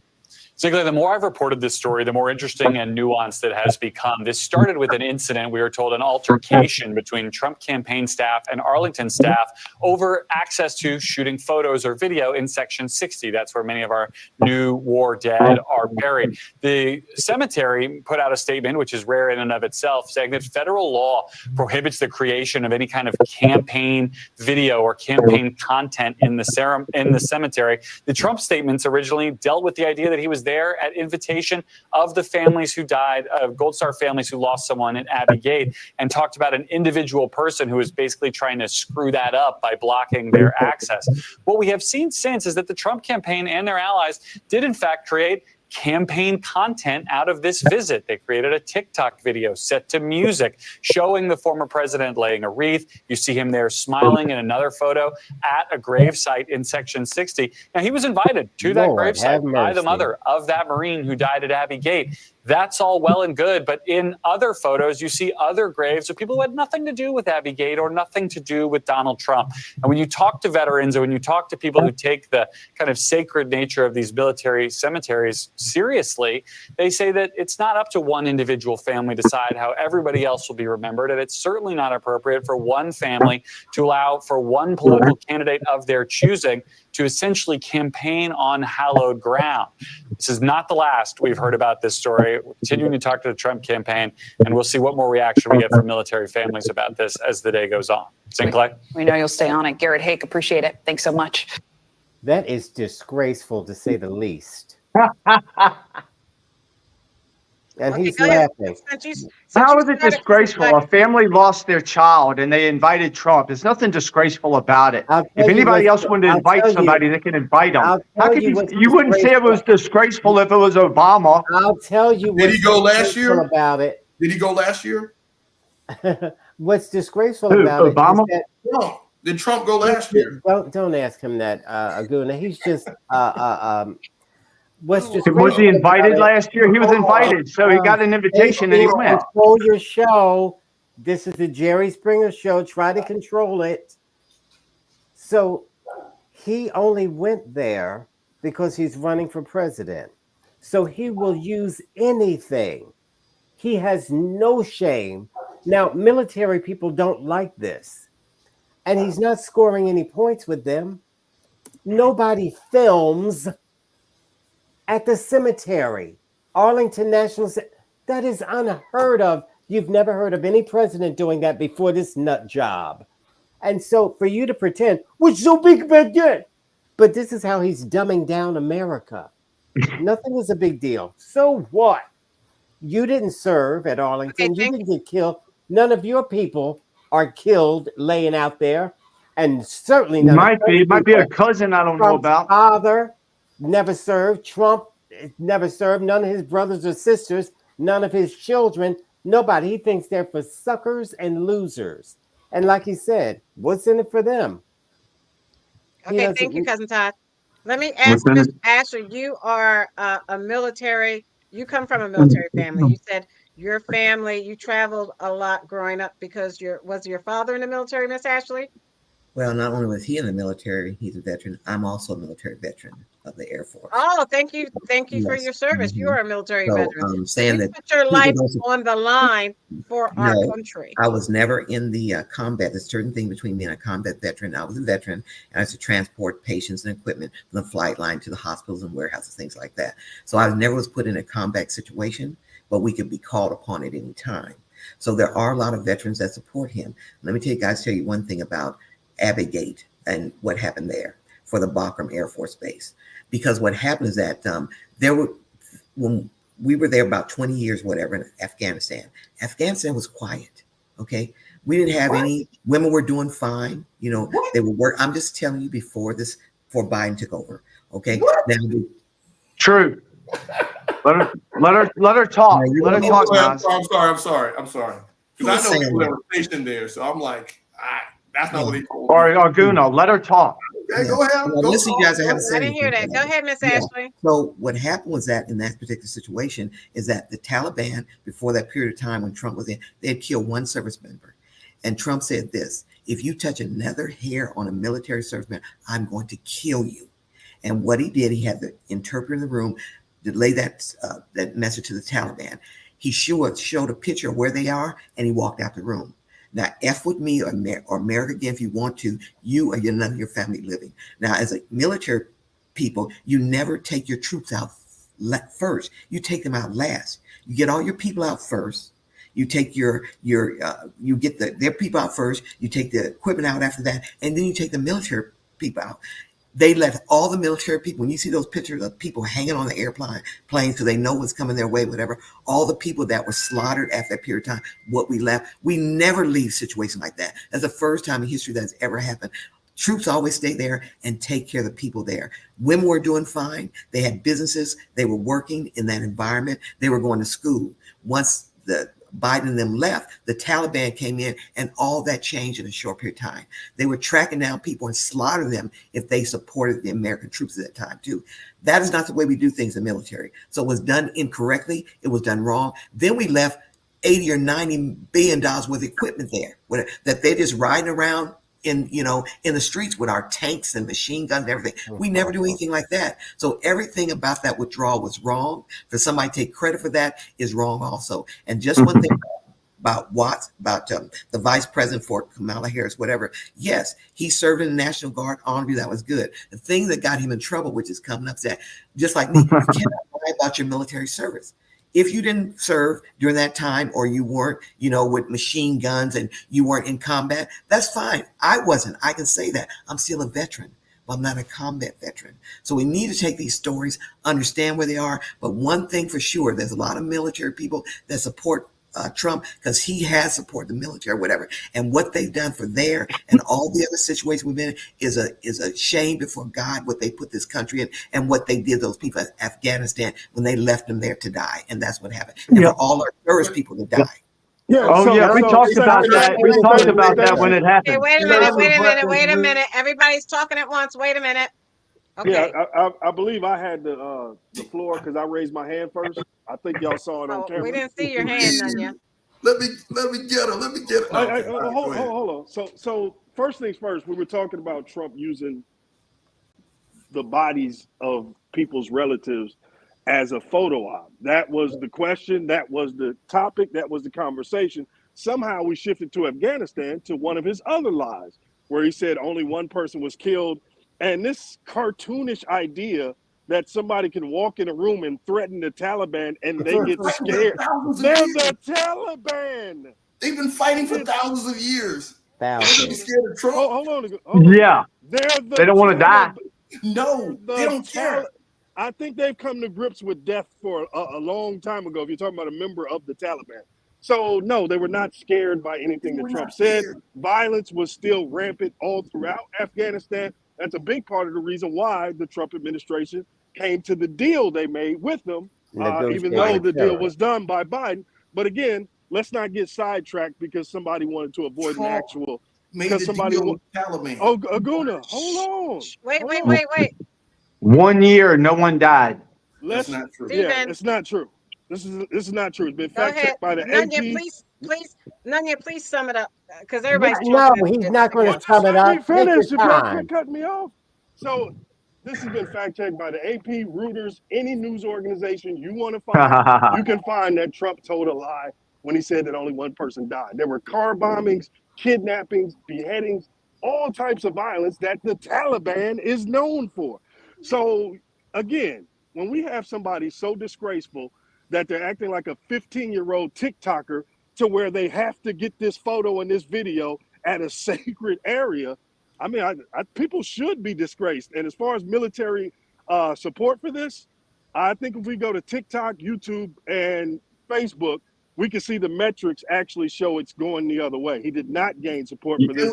People are ridiculing the video because they're showing. Y'all are looking for anything against Trump.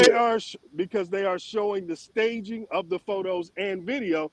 And I just think it's really dishonest when somebody avoids the actual question and brings up, a red herring, like talking about Afghanistan when it doesn't apply to the thing. Let's be clear about Afghanistan. Let's be clear about Afghanistan. In 17 days, we pulled out 120,000 people. The military, that at the time that we pulled out, the military was down to less than 9,000 troops in country. So the fact that they pulled that off, and don't get me wrong, the fact that we lost 13 lives is a tragic situation. But given the deal that Trump had with the Taliban to allow them to continue to sell drugs, to allow them to basically run the country, because at the time there was a corrupt Afghan government. Trump, military advisors on the ground came to him and said, look, we're not going to win this thing. These people are corrupt. They're stealing all this money. So Trump made a deal with the Taliban to say, let's get the hell out of here. Biden came to office and honored the deal. And at the time, it was a very chaotic situation. We pulled 120,000 people out in 17 days. That a military operation like that has never been conducted in the history of mankind, and maybe Dunkirk, okay, in World War II. And if you think about it, Donald Trump went in there. The confrontation was because he was trying to film in Area 60, which is where newly soldiers had come back and had been killed. And they were like, look, you can't come over here. You can't come over here and film this. It's bigger than you. It's bigger than a photo op. And if he cared so much about the fallen 13, the first thing he did when he left the cemetery, he didn't say their names. He didn't say, hey, thank you for your service. He sat there and railed into the pullout in Afghanistan, many of what y'all are repeating from the dark web on this show today. So it was disingenuous, just like holding the Bible upside down in the church across the street from the White House. He's just okay. Thank you, Aguna. Stephen. No, they have nothing substantial on Donald Trump. They come up with all of this garbage, and it doesn't make any sense. He was allowed to be here. He's doing his. But if he was to sneeze, anything he does is gonna it's what you go after. Y'all have nothing on him, nothing on JD Vance. We cannot talk about policies on this show at all. Why aren't we talking about any policy at all? We're talking about something stupid about Donald Trump offending people some kind of way. But why aren't we talking about policies tonight? We can. Whenever we never do. We never do. How about Kamala flipping the switch? Constantly. We're going to talk about one policy, and then we're off the air because we're out of time. We're going to talk about one policy. One policy. Let's go. Cousin Todd, where are you? Or Aguna, do you want to talk about the one policy and make it a quick policy? Let's talk about any policy. We're going to talk about taxes. We're going to talk about abortion. We can talk about policy. Oh, I know. What do you want to talk about, Stephen? Let's talk about a fun one. The border. Let's talk about the border. All right, go ahead with the border. You like that? Now, let's talk about the border. Again, it's a mess.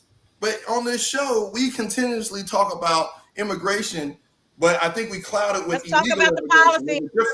Talk about American policy with the border crossings. Let's stick to the policy. Let's stick to the policy. We had a bipartisan bill on the table.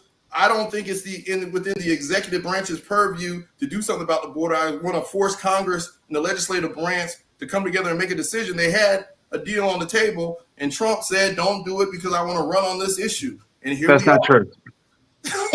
Why wasn't the bill signed then? And it was mostly bipartisan conservative bill.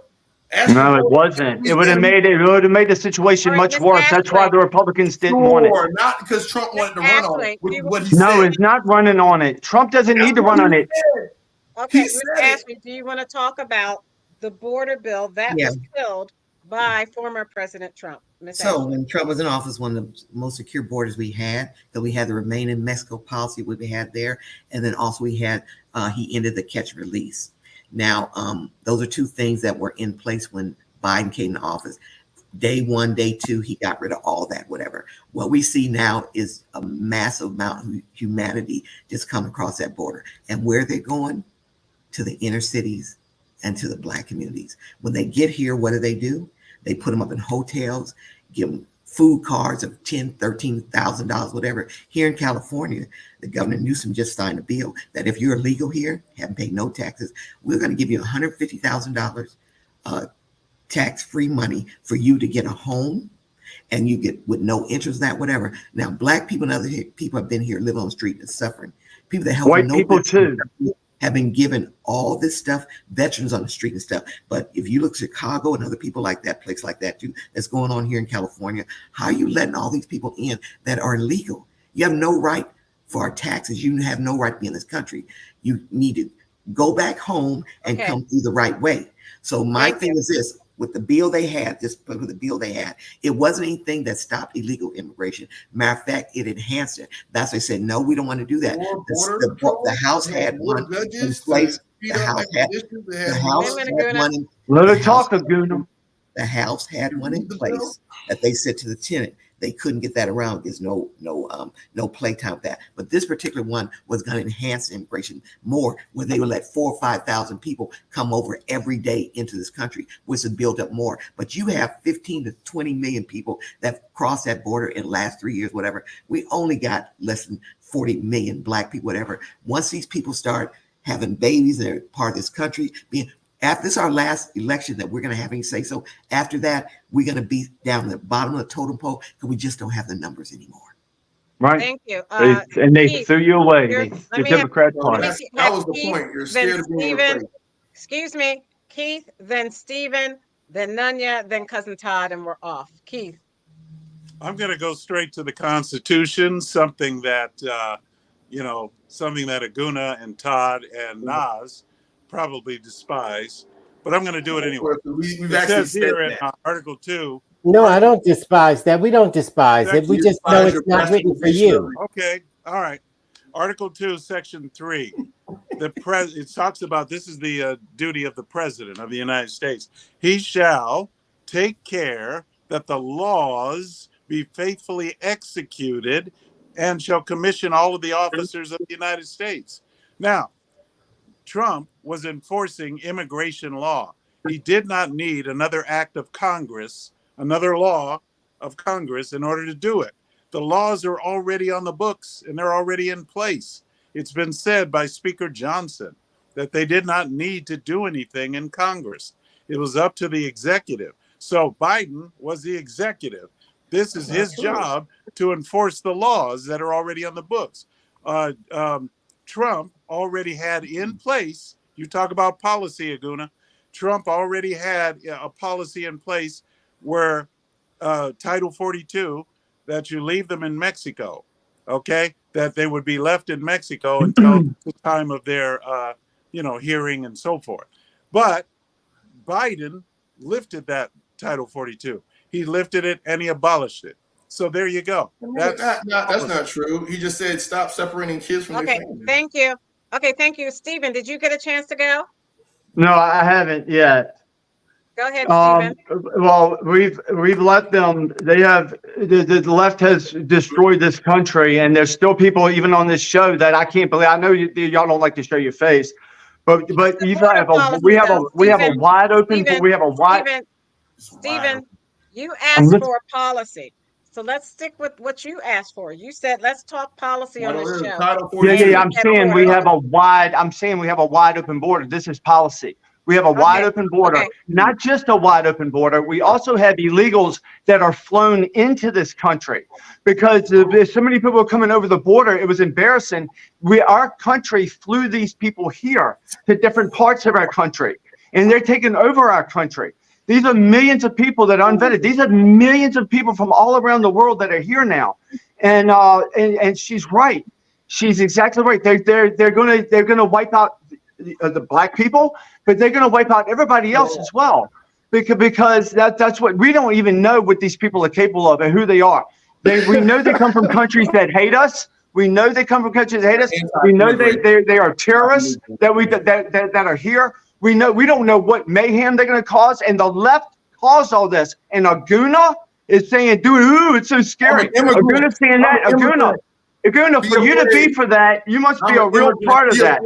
But you know, if you don't kill Trump, then Trump said he's going to get rid of these people the best he can. But you know what? I think it might be a little too late, and it's because of people like you that destroyed this country. We'll never forget you. We will never forget what you did and everything you did to lie, cheat, steal, and murder to stay in Well, power. We will never forget the go left. home. Get up. We Get up. will Okay, never thank you. forget Look at you. Crazy Now, Keith. Stephen, Look at and We Keith. will Look at never Keith. forget you. see Look what that Keith is flag doing. No, behind you, there's Stephen, and no Maurice? way. We know you have to. You're not a stupid person. You're not a Okay, stupid thank you. person. There's no way you can be this way. I have the flag in Okay, your thank soul. you. Nanya. Oh, I missed the past couple of minutes. I came in at the end of his rant. I don't know what he's talking about. I heard border. I heard mayhem. We're I talking Okay, about heard we're Stephen. border all gonna policy. die. Stephen went back to Africa.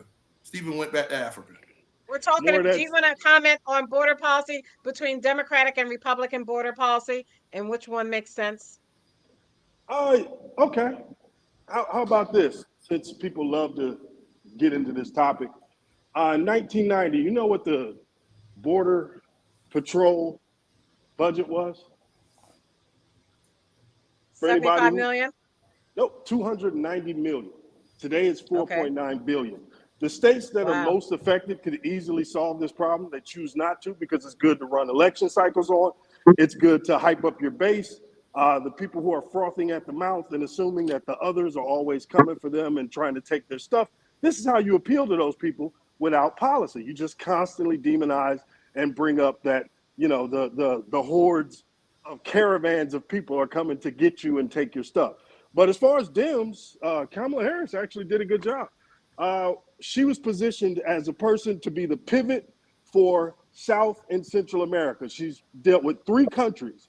And the issue was, how do we get these countries to not have so many people trying to come over to the United States or seek sanctuary anywhere else? So addressing the issue at its root, that's how you actually solve the thing.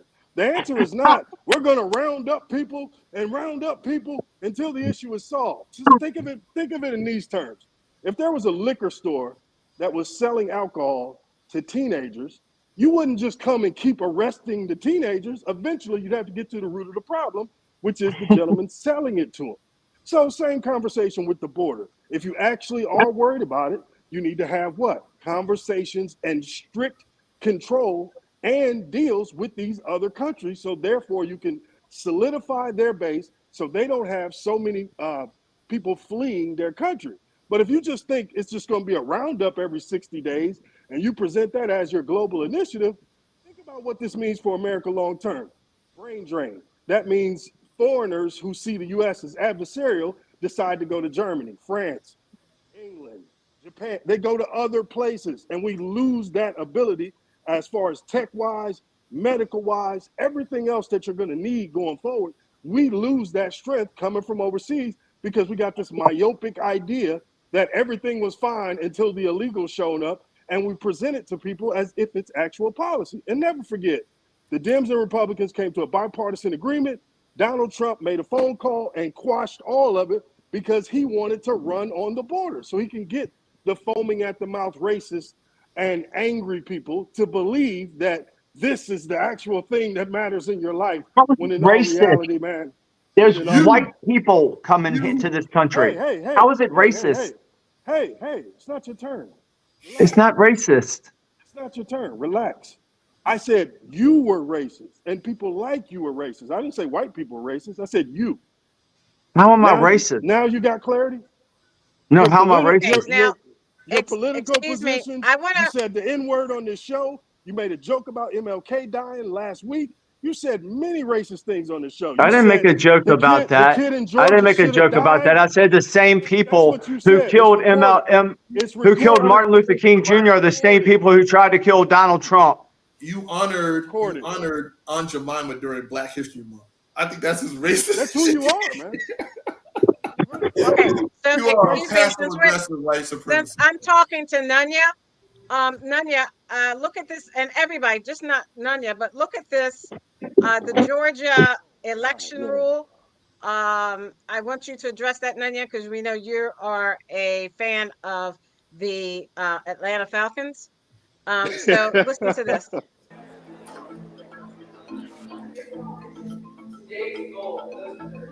Georgia Election Board voted 3-2 to allow county election board members. Democrats sued Georgia state election officials alleging new rules are illegal. Both parties The election board is a mess.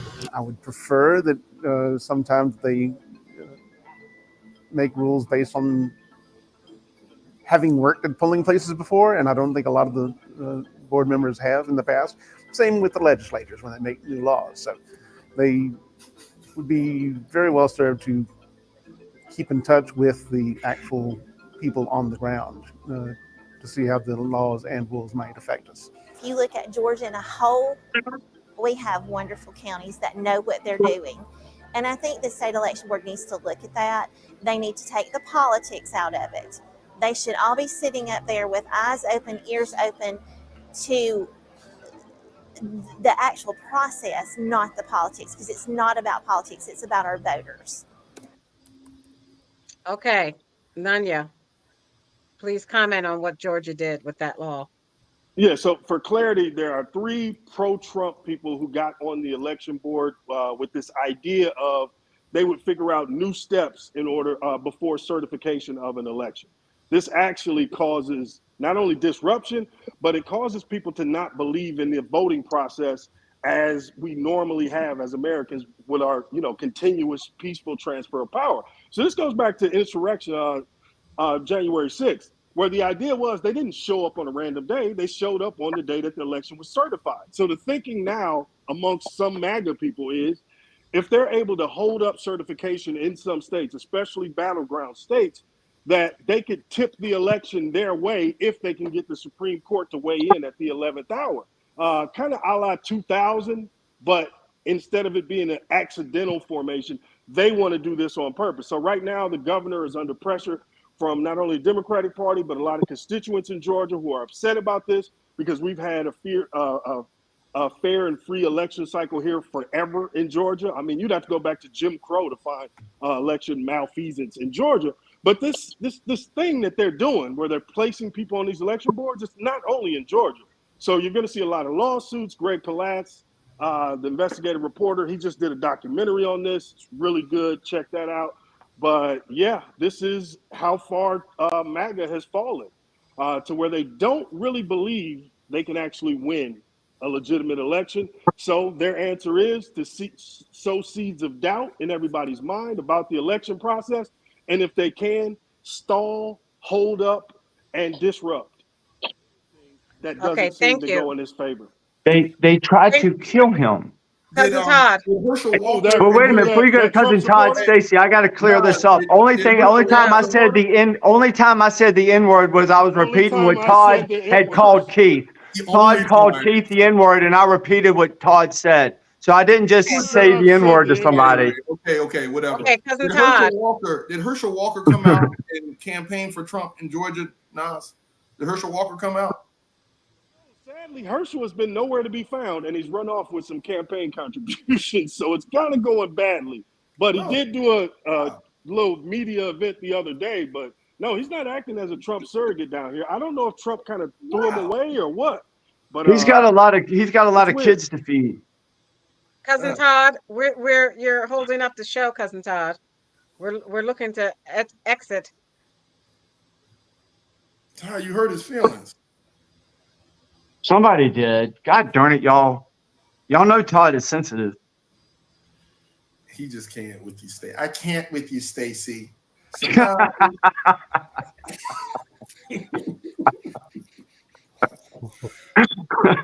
him, Todd.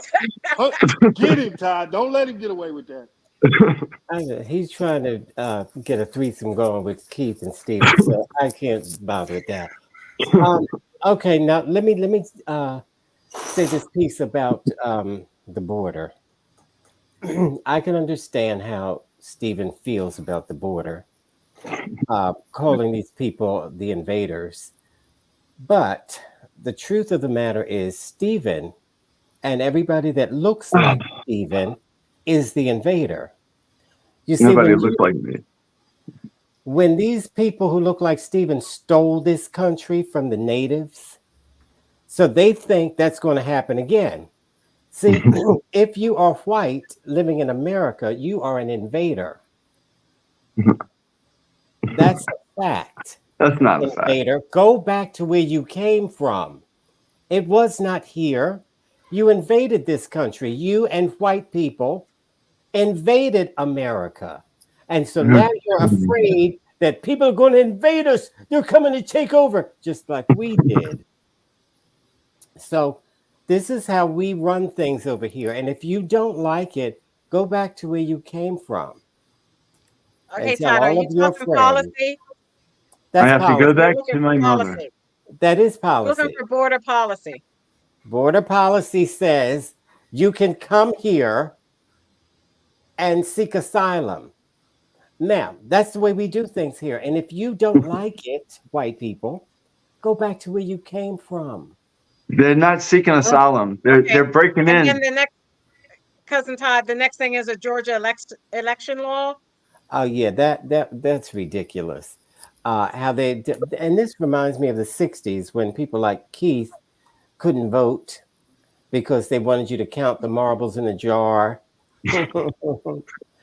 and all that kind of thing. That's just for people who look like Keith. And this is why when he holds up this Constitution, I say, Keith, that wasn't for you. That book Yes, it is not was. for you Yes, it because is. because that book has rights in it. And because that wasn't for you, they had to give you extra rights. They're called civil rights. The reason they gave you civil rights is because that book wasn't for you. Not It only was was. it not for you, it was for nobody except white men. It And was left wide open for that's why everybody. It you're was left looking open at for book. everybody in the Hey, future. shut your pie hole. That book was strictly for white men. It wasn't for Negroes like you, and it wasn't for white women. It was I'm for glad you cleaned nobody up your except language. white men. Now, let me say this. You weren't the only ones hated, Keith. They also hate white women. And I'll tell you how bad they hate white women. You ready for this? They hate them so bad, they would rather give you the right to vote before their mother, their wife, their daughter, their sister. Did you hear me? White people gave slave boys the right to vote before white girls, and that's their own mother. Now, you know that's an awful lot of hating, don't you think? But That's they very hate, dramatic. You were and very now dramatic. So now they still hating white women because women can't make as much as men for doing the same job as men. That's not And why true. do you keep licking that book, Okay, Keith? thank you. Keith, Thank you, Keith. you keep licking that I book. mean, Why is cousin that? Todd, thank you. That's his But business. Miss Stacy, Ashley, did you get oh, to I'm sorry. comment on these two things, Miss Ashley? Yes, she did. She went first.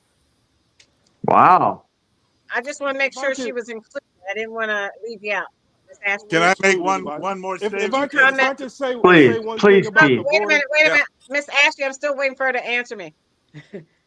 Did you comment on the border, Miss Ashley, and I the did, election law? not the election law. I don't really have any information on that, but I did comment on the border earlier. Yes, I did. Okay, thank you. Thank Can you. I say something, Nanya, Stacey? go Stacey, ahead, Keith. I just want to say, in response to Todd, it's Licking very the interesting how Constitution. Todd. It's very interesting how the entire world seems to think that the United States belongs to them, even though white men What do you founded mean? it, established it, and built it along with the slaves. Along with the slaves. No, Yeah, the slaves built it. no, Come on.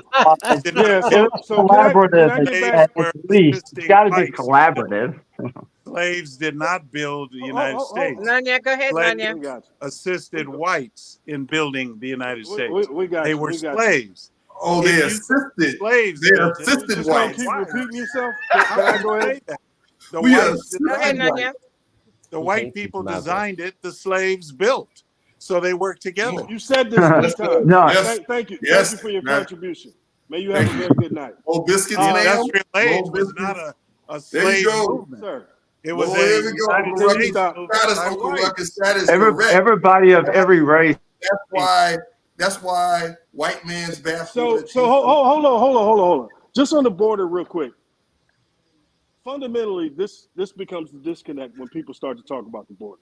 Not only do they not recognize when they look around the many people who make this country work, as far as Just period. Like when you look at the economic scale in America, and the bottom of that scale, the people who do the majority of the dirty work in this country are those people. And when people say, well, you know, we can have Americans do it. Well, Americans can't actually make a living while doing those jobs that pay wages so meager. So if you were really concerned, with stopping the flow of people coming over the border, you would say, okay, during harvest season, if anybody employs any of these people, you'll lose your license to do business in this state. And you would take away that person's license. The penalty would be harsh enough to where people wouldn't do it.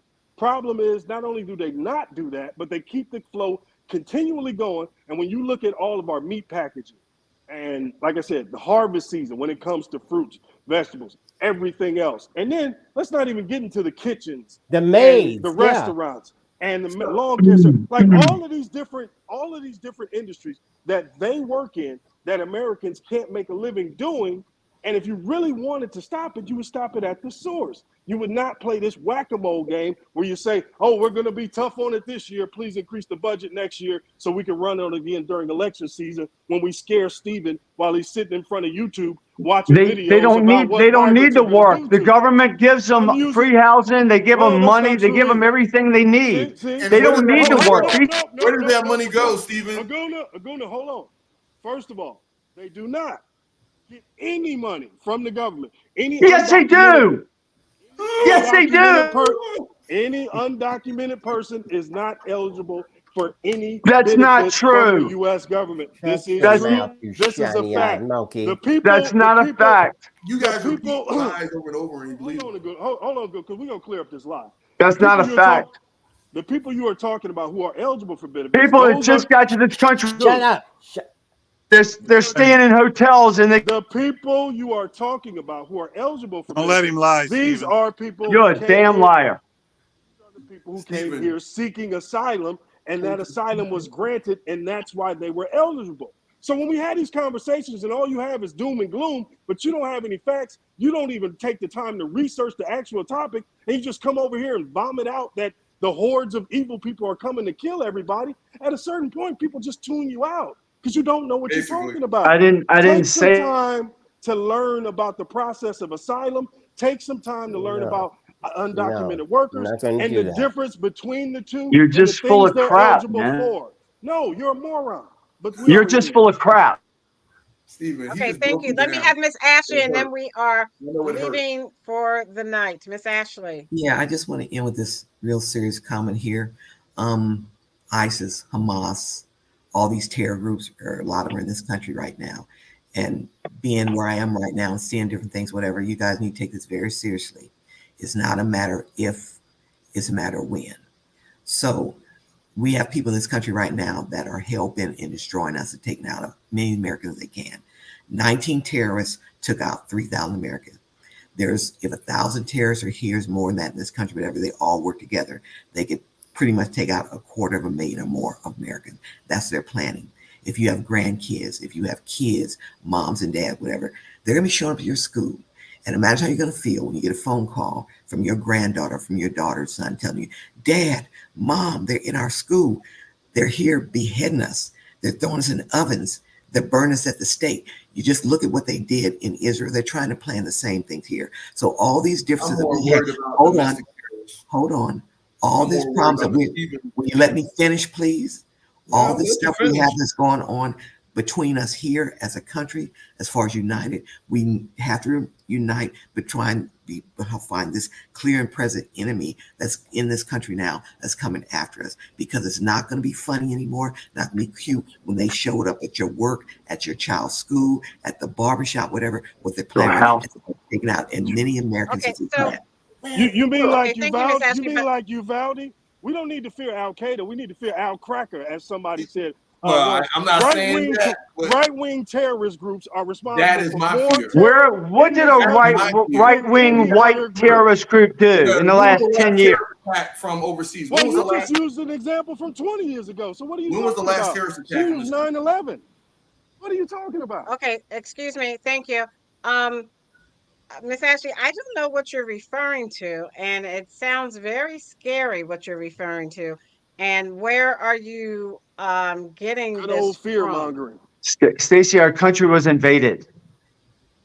So when was the Where last are you getting terrorist this attack? from? Do you have an Because- article I can post? I don't need, I'm in this space all the time with police officers. I'm with federal government. I hear these conversations all the time. And it's very scary what I hear. So I suggest you guys, I say, get strapped up. That's first thing. Get what you need in your homes, whatever, for protection. If they take out electric grids, they're trying to do, take out your electricity things, all these things they're planning right now. You can't have all these people in that are terrorists in this country that weren't here before. And their number one enemy is the United States. And they don't care if you saw from Ahmad. They don't care about your And if you want a They don't care survival about package, you. send me They don't care about 1999 anything at all. The only thing they care about is taking rice, out as water, many and everything Americans else, as so you can they can. escape the Just fear. mark my word. Will you please be quiet? Okay. No, he can't. He's It's a stupid. matter of if it's It's when. actually, we're just not. No. I'm in this space, so take it. This is Take fear a grain mongering. of salt, You gotta whatever you stop want. it. Yeah. This is not fear mongering. It's the truth. And you're too stupid to know it, or you're. Fear mongering. Okay. If you live in fear, All get right. it. It's the done. truth. And get whatever you want to get strapped up. But you Get- can't live in fear you gotta and get then God not on have your a side. discussion and try to You don't say have to the be in It's fear. living in reality, Aguna. Reality. Okay. So, Okay, so when was the I'm last going to terrorist stop attack? everybody right now. When is the They last just terrorist got Everyone right here. now. They haven't been here long. That They I'm just going to got stop here. everyone right now. That is, I don't know what Miss Ashley is referring to. She's talking about what she believes. It isn't necessarily what the beliefs are for Sporlitics, but that's her opinion on what she believes, which she has the right to say. But that's not what Sporlitics is professing, and that's not what we're saying. So, I just don't And know. ultimately, this goes back to media literacy. We talked about this years ago. We have an elderly population who we put in front of computers, let them get on Facebook, YouTube, and everything else. They didn't know how to seek out a fine source. And before you know it, the algorithm, which radicalizes people, they give you more and more scary stuff. And now people are walking around thinking that the sky is going to fall every day. And sadly, I blame Silicon Valley for a lot of this. Just when you look at Trumpism and the things that they're willing to believe, where they tell the rest of the world is wrong, only them and their supporters know the actual truth, you get an idea about what we heard on this show tonight. Okay, thank you to our first responders. Oh, first off, we have no show next week. It's Labor Day. We wish you, everyone in the United States, a happy Labor Day. To our first responders in our communities, you make our lives livable. Thank you, thank you, thank you to our women and men of the U.S. military. Like Miss Ashley, we are forever indebted for your service.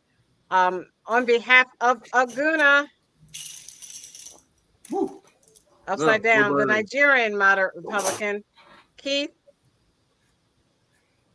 the constitutional conservative, Rebind that Bible. Stephen, Lick it. Oh my gosh. the independent thinker, Miss Ashley. Thanks. We thank you for coming on. And Nanya, we appreciate your opinions.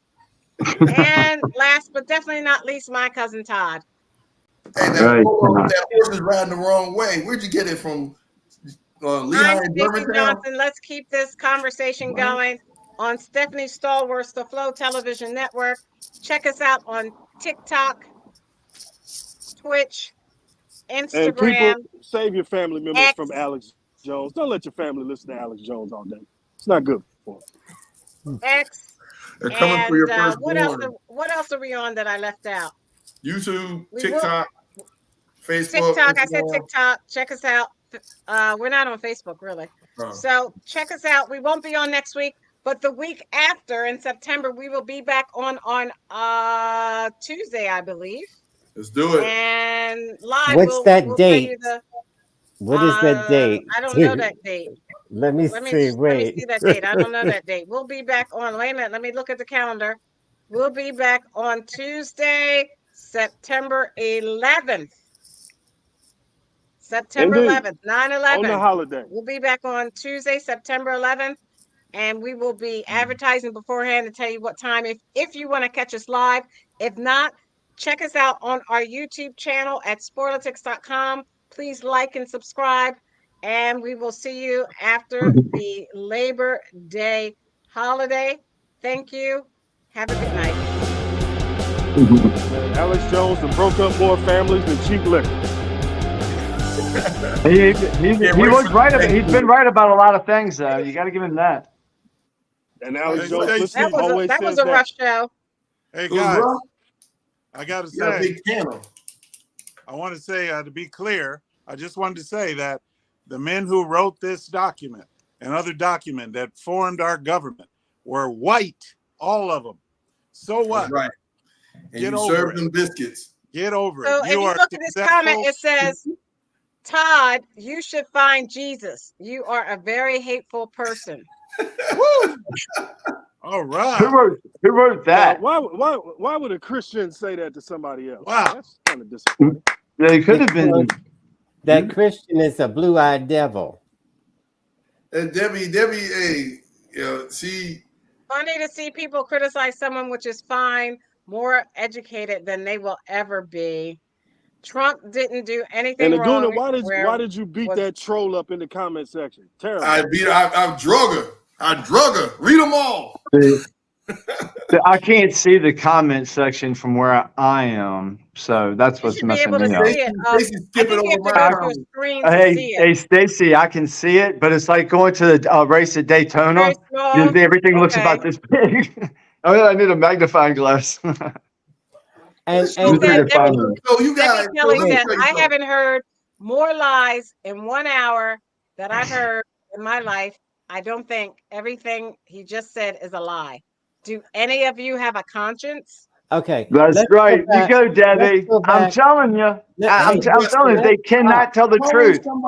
They know what the truth is, but they intentionally lie. That's really hard on your soul, man. We know that. You cannot intentionally bear false witness. There's something wrong with that, because these aren't stupid people. Stop talking. You're not stupid people. But you're right, Debbie. It's you got to have a dialogue. Crazy. You can't say you're a liar and think in your mind you're making a point. Yes, he thinks he's yeah. making When a you point. lie and somebody calls you a liar, they're telling you the truth. I'm trying to help you out, Stephen. I'm helping you out. When you lie and somebody tells you you're lying, they're telling you the truth. You sound like a first grader. You sound like a first grader.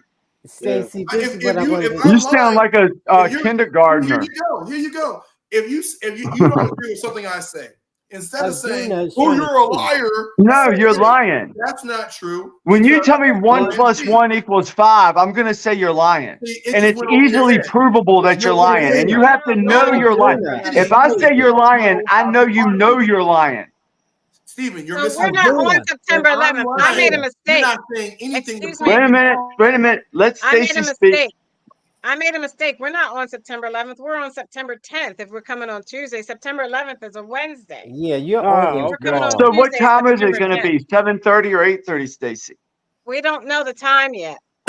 Oh, okay. Well, I hope we know by the time that day gets here. Liars on the show. You just sound ridiculous. Only when you lie. Only when you tell a blatant lie that I know you're. Stop. You can't you're crazy. You are crazy. He's going to keep trying to educate him. You can't do that. You have to have an argument. Shut up. Dylan, if you're going to say 1 + 1 is 15, I can't go with that. He doesn't understand that. He looks like an idiot when he says that stuff. Look, Donald Trump is a woman. If you say that, I have to correct you. He doesn't care. Nobody said that. Aguna. He doesn't care about anything you're saying, you crazy. I care about everything people are saying. Oh my God! If I didn't care, I wouldn't be on the show. Do you and Aguna? So how come you don't take the time to prep then? Prep for the show. I do prep for the show. I just don't lie like you lie. Come on. Stephen, no, you say you're a liar because that's your benefit from the white man. You're like lying I'm getting out of here. That's your safety blanket. They're just Hey, Stacey, we're gonna have a meeting, Stacey, after the show. Yes, we're going to have a meeting. So I'm going to end the live show so we can have our meeting. Don't go anywhere. Oh, man, it was still going live? Oh, man. Just say good. We were still live. Just say good night to our viewers. Good night, viewers. Good night. Coaching. Hey.